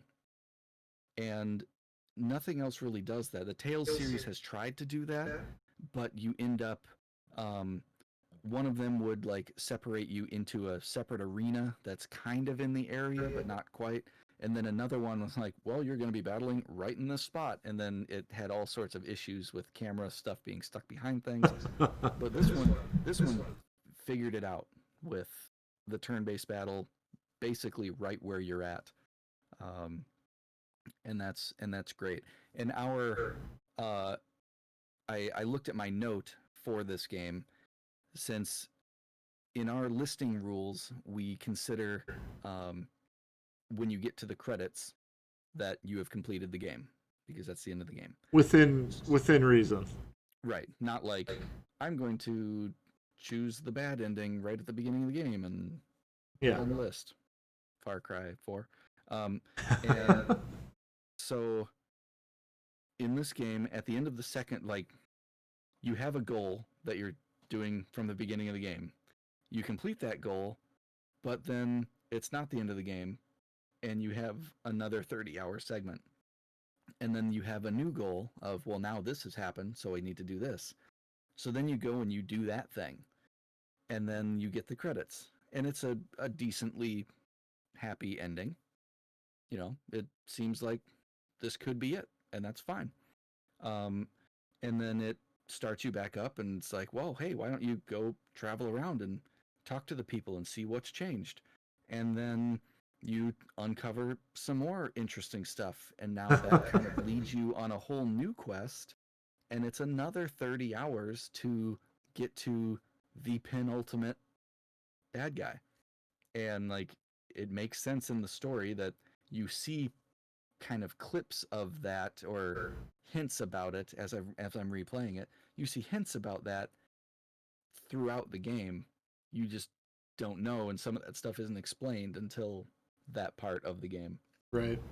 So that's really cool. But I had a note saying that I completed the game on like February 9th, and then no, 7th, and then I completed it at 100% February 27th. So it took 20 more days, and I was probably playing every day. Yeah, definitely. But man, it's so good. Uh, Second time through, still awesome. I see it in the Game Pass thing, and I wonder, and I'm like, no, don't do it. Everything gets you an achievement. Like, well, that's fine then. Oh, I completed the first. Like, I made it up to Mount Tor, like the tutorial. 10-point achievement. Right. Got out of the first town. 10-point achievement. Should play it again. All the way to the end. I did that already. How dare you? We could fight about this all day long. I will spend hours on the video fighting about this. Yep. All right. Because my number two. I don't know. I know what the games are. I don't know the order, and I've been thinking about it like the past 3 days. That I know these are going to be your 1, 2, and I don't know the order, and it bothers me. Number 2. I'm going to kill you. Yep, you sure are. Final Fantasy VII Remake, Part 1. It's not Part 1. Is that in the title? No, it's not. It's just Final Fantasy VII Remake. You take it as its own game. Still Part 1. It's fine. It's not in the title. Back to the Future Part 1.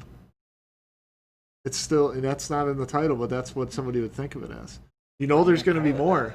I'm still judging it on the fact that it's one game. It's fine. Okay, good. That's number 1 is arguably a better game.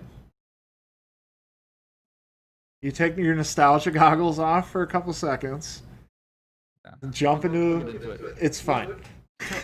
Tell us your number 2. Final Fantasy VII Remake. No parts, just Final Fantasy VII Remake. Yeah, you're right. Yeah, I am right. What barring all that bullshit, how do you not like this game? It's it's everything from my childhood bumped up in the 1080p or 4K depending on how you want to play it.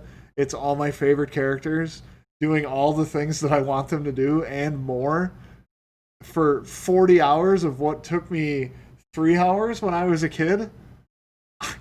How could I be ever mad about that? I want more. I want more, more, more, more, more. So yes, I am mad that I had to stop. And that's why it's number 2. Because I had to stop. It Okay. I know you're going to talk about it. It's fine. What? Spoilers. I'm just kidding. Of course. He's going to talk about the game because we're both Final Fantasy freaks, I would say. I think that's pretty fair. And this game checks every box of what makes me happy. Memorable characters, great story, great music, great battling, a million things to do. It looks amazing. It even checks nostalgia, which is hard to do nowadays in a remake, at least. It's number 2 is not going to come out next year. I know that. Might not come out the year after that. But when it does, it'll be right in this area of whatever list we're making at that point. I can darn near guarantee that. With that, I'm going to pass because it's 11:20. By the time you're done talking, it's going to be 12:20. But you first have to tell me your number 2 because I know that's not it. You are absolutely correct. My number 2 was actually really a big surprise for me that I enjoyed this game so much to have it even beat out Dragon Quest. And that is Astrobot Rescue Mission Wow. for the PSVR. I would have never guessed Yep. that in a million years. Yep. But yet it And totally makes sense. This game just oozes charm.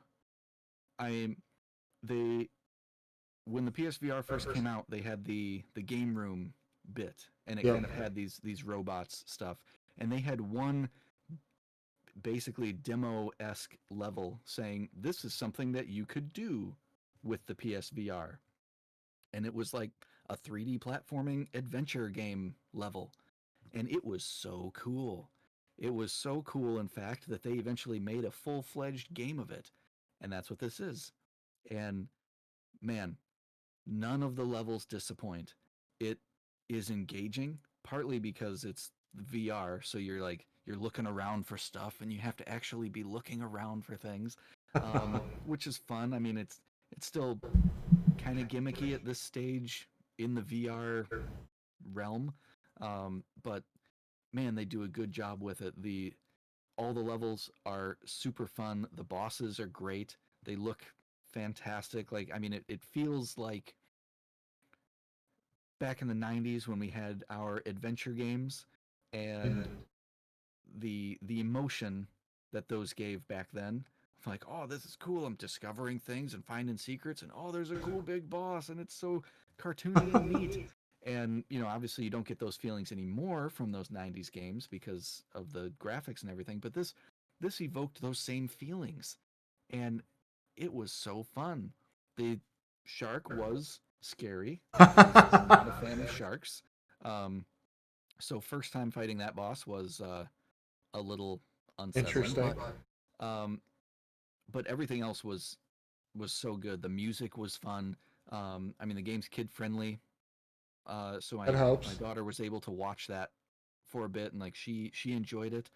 And then even like you can get kind of collectibles on your ship, and you're rescuing these other little robots, and then they go to your ship at the end of the stage, and then you can go to your ship and see them all running around and doing things, and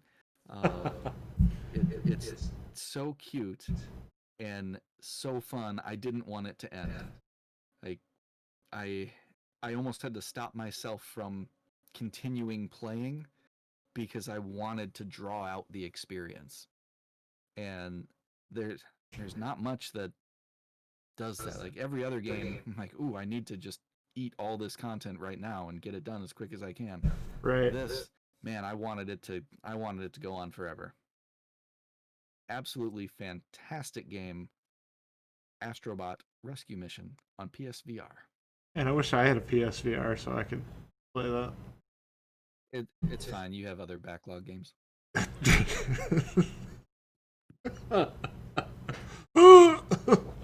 You don't need that So- backlog soon, right? No, I don't think so. So, do you think that it's a smart idea to let you do your number one, since I think we all know what it is? Sure. Or no? I'm fine with that. I'm fine with that. Okay. Oh my goodness, guys! Number one, Tiger So- Woods 2020. Yes. Ninja Gaiden on arcade. Oh no! That was the lowest rated game of the year. Was that game? No, obviously number one for me is Final Fantasy VII Remake. This it helped probably that Final Fantasy VII, the base game, as you probably could tell from Crisis Core dialogue, holds a real special place in my heart. When I got my PlayStation in 1999, that was the first game I got with it. And that was kind of my intro into the Final Fantasy stuff and RPGs kind of in general. So that has always, been really important to me. So when they were doing this remake, anytime they had a new trailer for it or something, I would just kind of freak out and couldn't really help it, but was so excited for it. So when it finally came out, uh, it felt like it was made just for me. That's a really good way to put that. Everything, and even with trying to step back from knowing the Final Fantasy lore and everything, and taking it for just the game in itself without any of that, it's still an amazing game. But having that back knowledge and like all of the knowledge of all the Final Fantasy VII world kind of prior to this and like the anime and everything too, um, it was just so good with that. The characterizations of everybody was phenomenal. Getting to know Biggs, Wedge, and Jesse more was just so great. Um, whole Avalanche team. Um, Wall Market was really a big thing in the original game, and it's a big thing in this game too. But there's so much more to it. Obviously, they have to expand everything for the, like Peanut said, the 3 hour segment in the original game being a 30-hour game.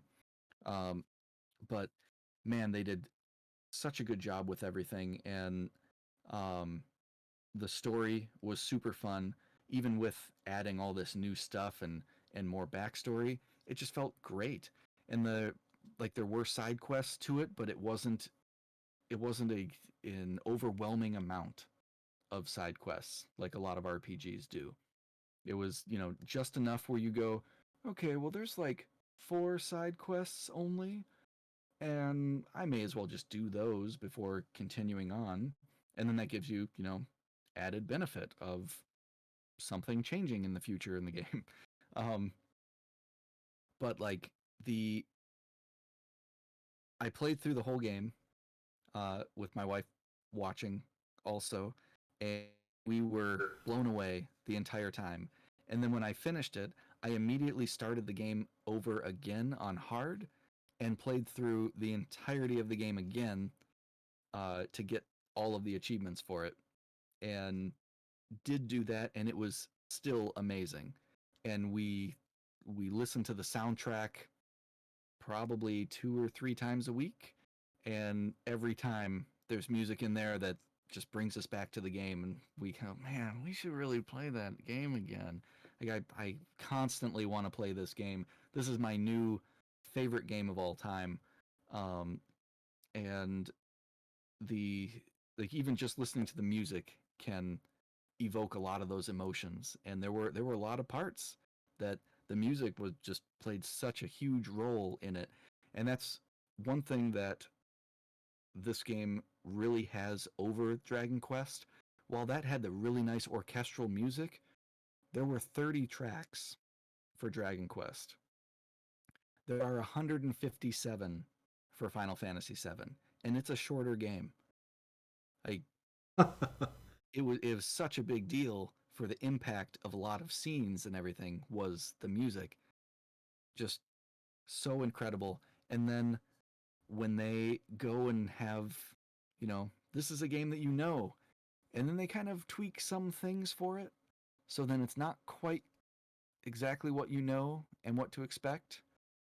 And it just leaves you satisfied and super excited for the next entry in the Seven saga. I think Can't get enough. it's interesting, because on PS1 there wasn't voice acting, obviously in Final Fantasy VII. Mm-hmm. So the music played a huge part, like it did in a lot of RPGs, setting your mood and that type of thing. You kind of see, other than a few like big outliers, Dragon Quest, Persona, some of those types of things. They, I think they lean a little more heavily on voice acting versus music to set a mood. Where the Final Fantasy remake took the music you already know and still put that emotion into music that felt like it was from 2020, Mm-hmm. but you still had all of the incredible voice acting behind it. So a lot of those emotional scenes were so much grander than they felt, way back when. Because you played through the original this year too, Mm-hmm. as a comparison, and the original's fun, but I mean, you look at what you can do now, it's like, Yep. well, why? And it kind of gives me a happy for the future of, even though this took 500 years to happen. So I mean, Yeah. I'm a pretty big 8 fan. Mm-hmm. I don't think that'll ever happen in my lifetime where they do that type of treatment for that game. Maybe they do, but the premise that it could happen is very exciting for Right. gaming. Oh, I I the want to one play that more game again too. I didn't. one I of played it the one time. I need to go back. Yeah, it's true. The one more thing that I had here was we there were so many parts also that were really funny, and it's like an unexpected funny out of nowhere, but still within the characters. So um, I'm I'll just give one example because it's pretty early on. You're doing something with Tifa and Barrett, and you're heading over in like sort of a side area that leads to a collectible, and you get on this platform, this moving platform, and then um, all of a sudden Barrett goes, "Where could they be going? We're going on an adventure to find some treasure." And that was it. And there was no acknowledgement of like what he had just done. Um, but and so we were dying. So the second time through, I like recorded. I knew where a lot of these funny bits were, so I recorded them, and we periodically will go back and rewatch those little clips. Um, but like this, it fit the character, even though it was a serious time and setting and everything. But um, like the character's a father, and he dotes on his daughter very heavily. So you can imagine that he would be the type of person that would just make up a song for his daughter that's really silly and probably off key.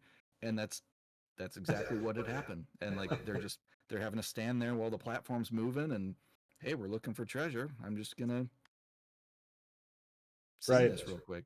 And just oh There's a lot of those parts in that game that I don't. I remember a lot from the game, but I had forgotten about that. But just hearing you do that and thinking to just, even in the beginning, like just them interacting with each other, which anybody that's played the original, I mean, they're pretty gruff to each other, and it's funny when it's in text. But when you have fully voiced people doing that in the same scenario, it is absolutely hilarious. Yeah, a lot of That's- snark.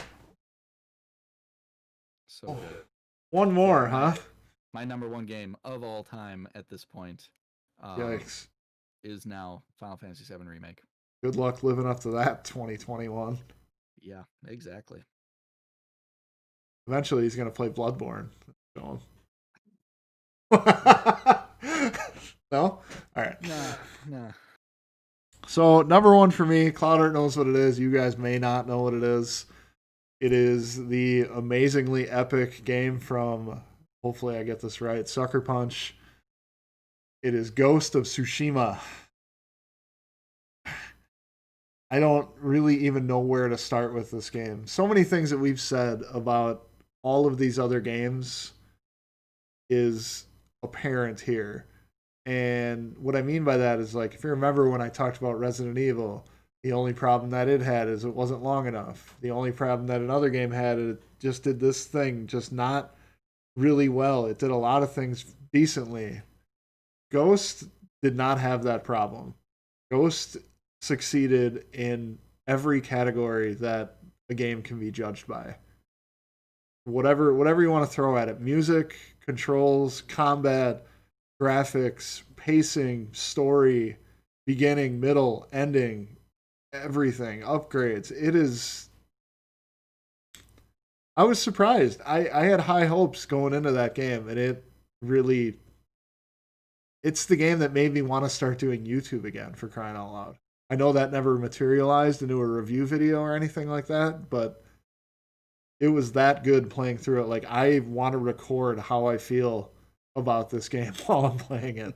It's just that good. For if you don't know what it is, you're what I'd call a disgraced samurai, basically working your way back to the top. I guess is probably the most spoiler-free way that I can describe that game. And to get there takes everything. It takes stealth, it takes ingenuity, it takes raw power and just terribleness. is a good way to put it. If you like Assassin's Creed, you would love Tsushima. It is an extremely polished, perfectly done Assassin's Creed type game. And God, I hope they make another one. Like, I'm sure they will. They would be stupid not to. But the game did really well. Yeah. And you always just get nervous about that. I mean, Final Fantasy falls into the same category. The game was so perfect that how can another one of these make you feel the way that this did? Yeah. And the truth is, it can't. It really can't. Final Fantasy's got a little bit of an edge on this, though, because it has a massive following and a massive storyboard of things that they've already done to pull from and work with that a lot of people know of. But I mean, Sucker Punch is pretty well known. They don't really make bad games. There's a lot of bad game makers out there, not shovelware and all that fun stuff, but definitely not my most favorite game of all time. It's kind of a hard act to follow. but definitely my most favorite game that I've completed in 2020. How would you compare this with Horizon Zero Dawn? Because I know that you really liked that game too, and that's kind of a very similar feeling. Horizon Zero Dawn's an interesting story because I played that fresh out of Breath of the Wild, which, going back, I wouldn't recommend anyone ever do something like that unless you're going to do a game like these games. Sure. Generally after you play a magnum opus type game, the next game you play is just going to be garbage. You're never going to feel the same way that you do about the one you just played. But yeah, if Horizon was completed this year, that would be probably the hardest top 3 of a list that I've done in a long time. Mhm. I'd eh, I'd probably Alright, put it. put me I'd on the probably put spot. it. I'd put it. I don't even know if I can put it second. I'd probably have to put it third. Okay, But at seems this fair. point, I mean, it's 1A, 1B, and 1C. You Right. know, it's not. Yeah. You know, the difference between 1, 2, and 3 and 4 through 10 is gigantic Mhm. this year. I don't know if you feel the same way about your list. I mean, I love Doom Eternal, but I don't have the feeling that I want to go play Doom Eternal again. Right. I do want to play Dragon Quest again. I want to play Final Fantasy again. And I don't necessarily want to play Ghost again. It was kind of a you can't recreate that feeling. It's not an RPG. It's Sure. a lot of in between stuff that, you know, I don't want to call it filler because I don't mean it like that, but I would watch the story again Yeah. type of thing. It's about the initial experience. Yeah. Yeah, I mean, that game, like I said, could get a video all on its own, just with its own little graphical, how perfect everything looks. It doesn't screw up. It doesn't glitch. It doesn't have issues like a lot of the other games I like to. And that's a byproduct of the newer systems. You know, when you got stuff running at such high power, it's hard to make things perfect. Well, they rush everything out nowadays anyway. Yeah. 'Cause did you play that on the PS4 Pro? I did, yes. Okay. I generally try to play big games on the buff versions of the systems if I can. Yeah. Speaking of that, somebody spoiled a new Switch. I don't know if you saw that. No, I didn't. Like called like Apex or something. Switch Apex. It's huge screen, like not huge, but big enough and 4K and all that. Neat.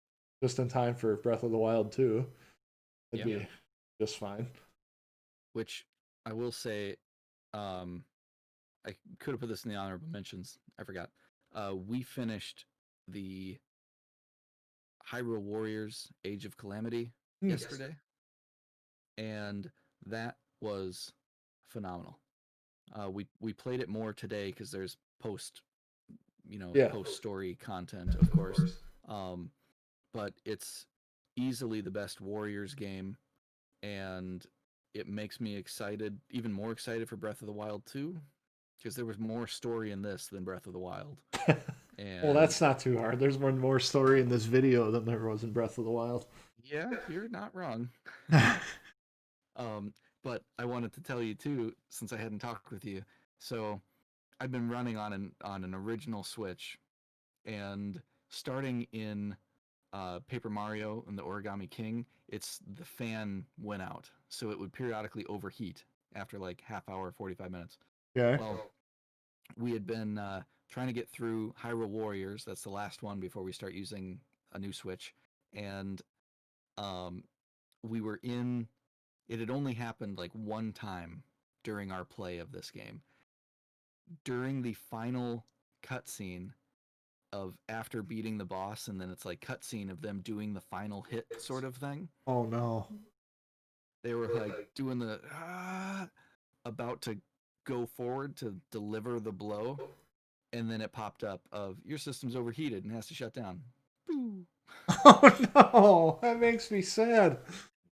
It thankfully it at least sleeps the Switch system, so we didn't like lose progress. Um, but I ended up being late for my uh, board game night because of it, because we were trying to finish that, and I'm like, well, we can't just leave it there. We probably have like 2 minutes left of the whole end sequence. Right. So we let it sit for a few minutes and then started it up again, um, and then it was able to get through it at that point. But man, we both of us like yelled. I don't know if we woke up the kids upstairs or something, but oh, that was rough. Well, at least you don't have to worry about that anymore, hopefully. Yep. You can throw that thing in the bin and Yeah. are you gonna send it off and get it fixed? I don't know. The Joy Cons for sure. Um, since all four of them have drift, but I'm not sure on the system yet. Might as well find out how much it costs. Yeah. $50 to fix it. It's much cheaper than replacing it. Even though you kind of already did, but Details. guys, this was a really long video. Yeah. But I'd say it's quality. Yeah, I would agree with that. I would I had agree. fun. Yeah. Didn't feel like 2.5 hours. Jesus Christ. Shh. I'm gonna have to upload this like at. It's gonna take like a week. Overnight for sure. Yes, definitely an overnight thing, guys. If you made it this far, we effing love you. You are definitely our favorites. You know, I know I do content mainly to express myself, especially with the pandemic and stuff going on. I don't get to be around like-minded people very often. The people I work with don't care about video games or fantasy football or any of the crap that I actually like to talk about. So to be able to get on here and download all that stuff to you guys means a lot. And for the people that do watch it, you know, big ups. You know, that's awesome. Hopefully you enjoy it. We will do more of this. I doubt that any video we make will be as long as these. These are pretty. I think we know not to probably do 20 next time. Yeah. We could have done 10 and like just said, here's our 11 through 20. Yeah, but I mean, we used to do the podcast, and the podcasts were awesome. You know, we just sat there and you just talked about what you wanted to talk about. That was cool. And this is kind of that same thing. And you know, if that gets us viewers, gets us subs, and so be it. I'd really like to hit 1,000 subs. I know I'm like a million miles away from that, but you get to do those cool community update posts. Have you seen those? Like when you're scrolling through your YouTube feed, like of just like a text post that a channel can put up. You have to have 1,000 subs to do that. MK just got it on his channel. That's how I figured that out. That's you know, you can put out what you're gonna do next and all that type of thing. But I know the videos have been few and far between. And I haven't been looking at the camera at all today. I got a little anxiety about my bouncing around. You know, my ADD's kicking in, all that fun stuff. But this was fun. I like the list. Thanks for having me on. No worries. I appreciate You're it. always welcome. Always welcome. So now the fun part. Hopefully it won't be too long till we can actually like do these in person. Yeah, I think that would be a lot more fun. But Yeah. I mean, this seems to work. It wasn't difficult to set up. Sure. You know, we'll see how the editing goes. And I was thinking in the beginning, like, well, it won't be too bad to watch it and just kind of see things where I want to put things. I might not even do anything to it. I don't even know yet. You know, an intro, obviously, like a music type thing, but we'll see. Yeah. We'll see. I'm sure it will be magnificent. It'll be amazing. Best video 2021 coming up. Yep. All right, with that, I'm gonna cut the cord. Thanks for watching, guys. Hit that button. See you later. See ya.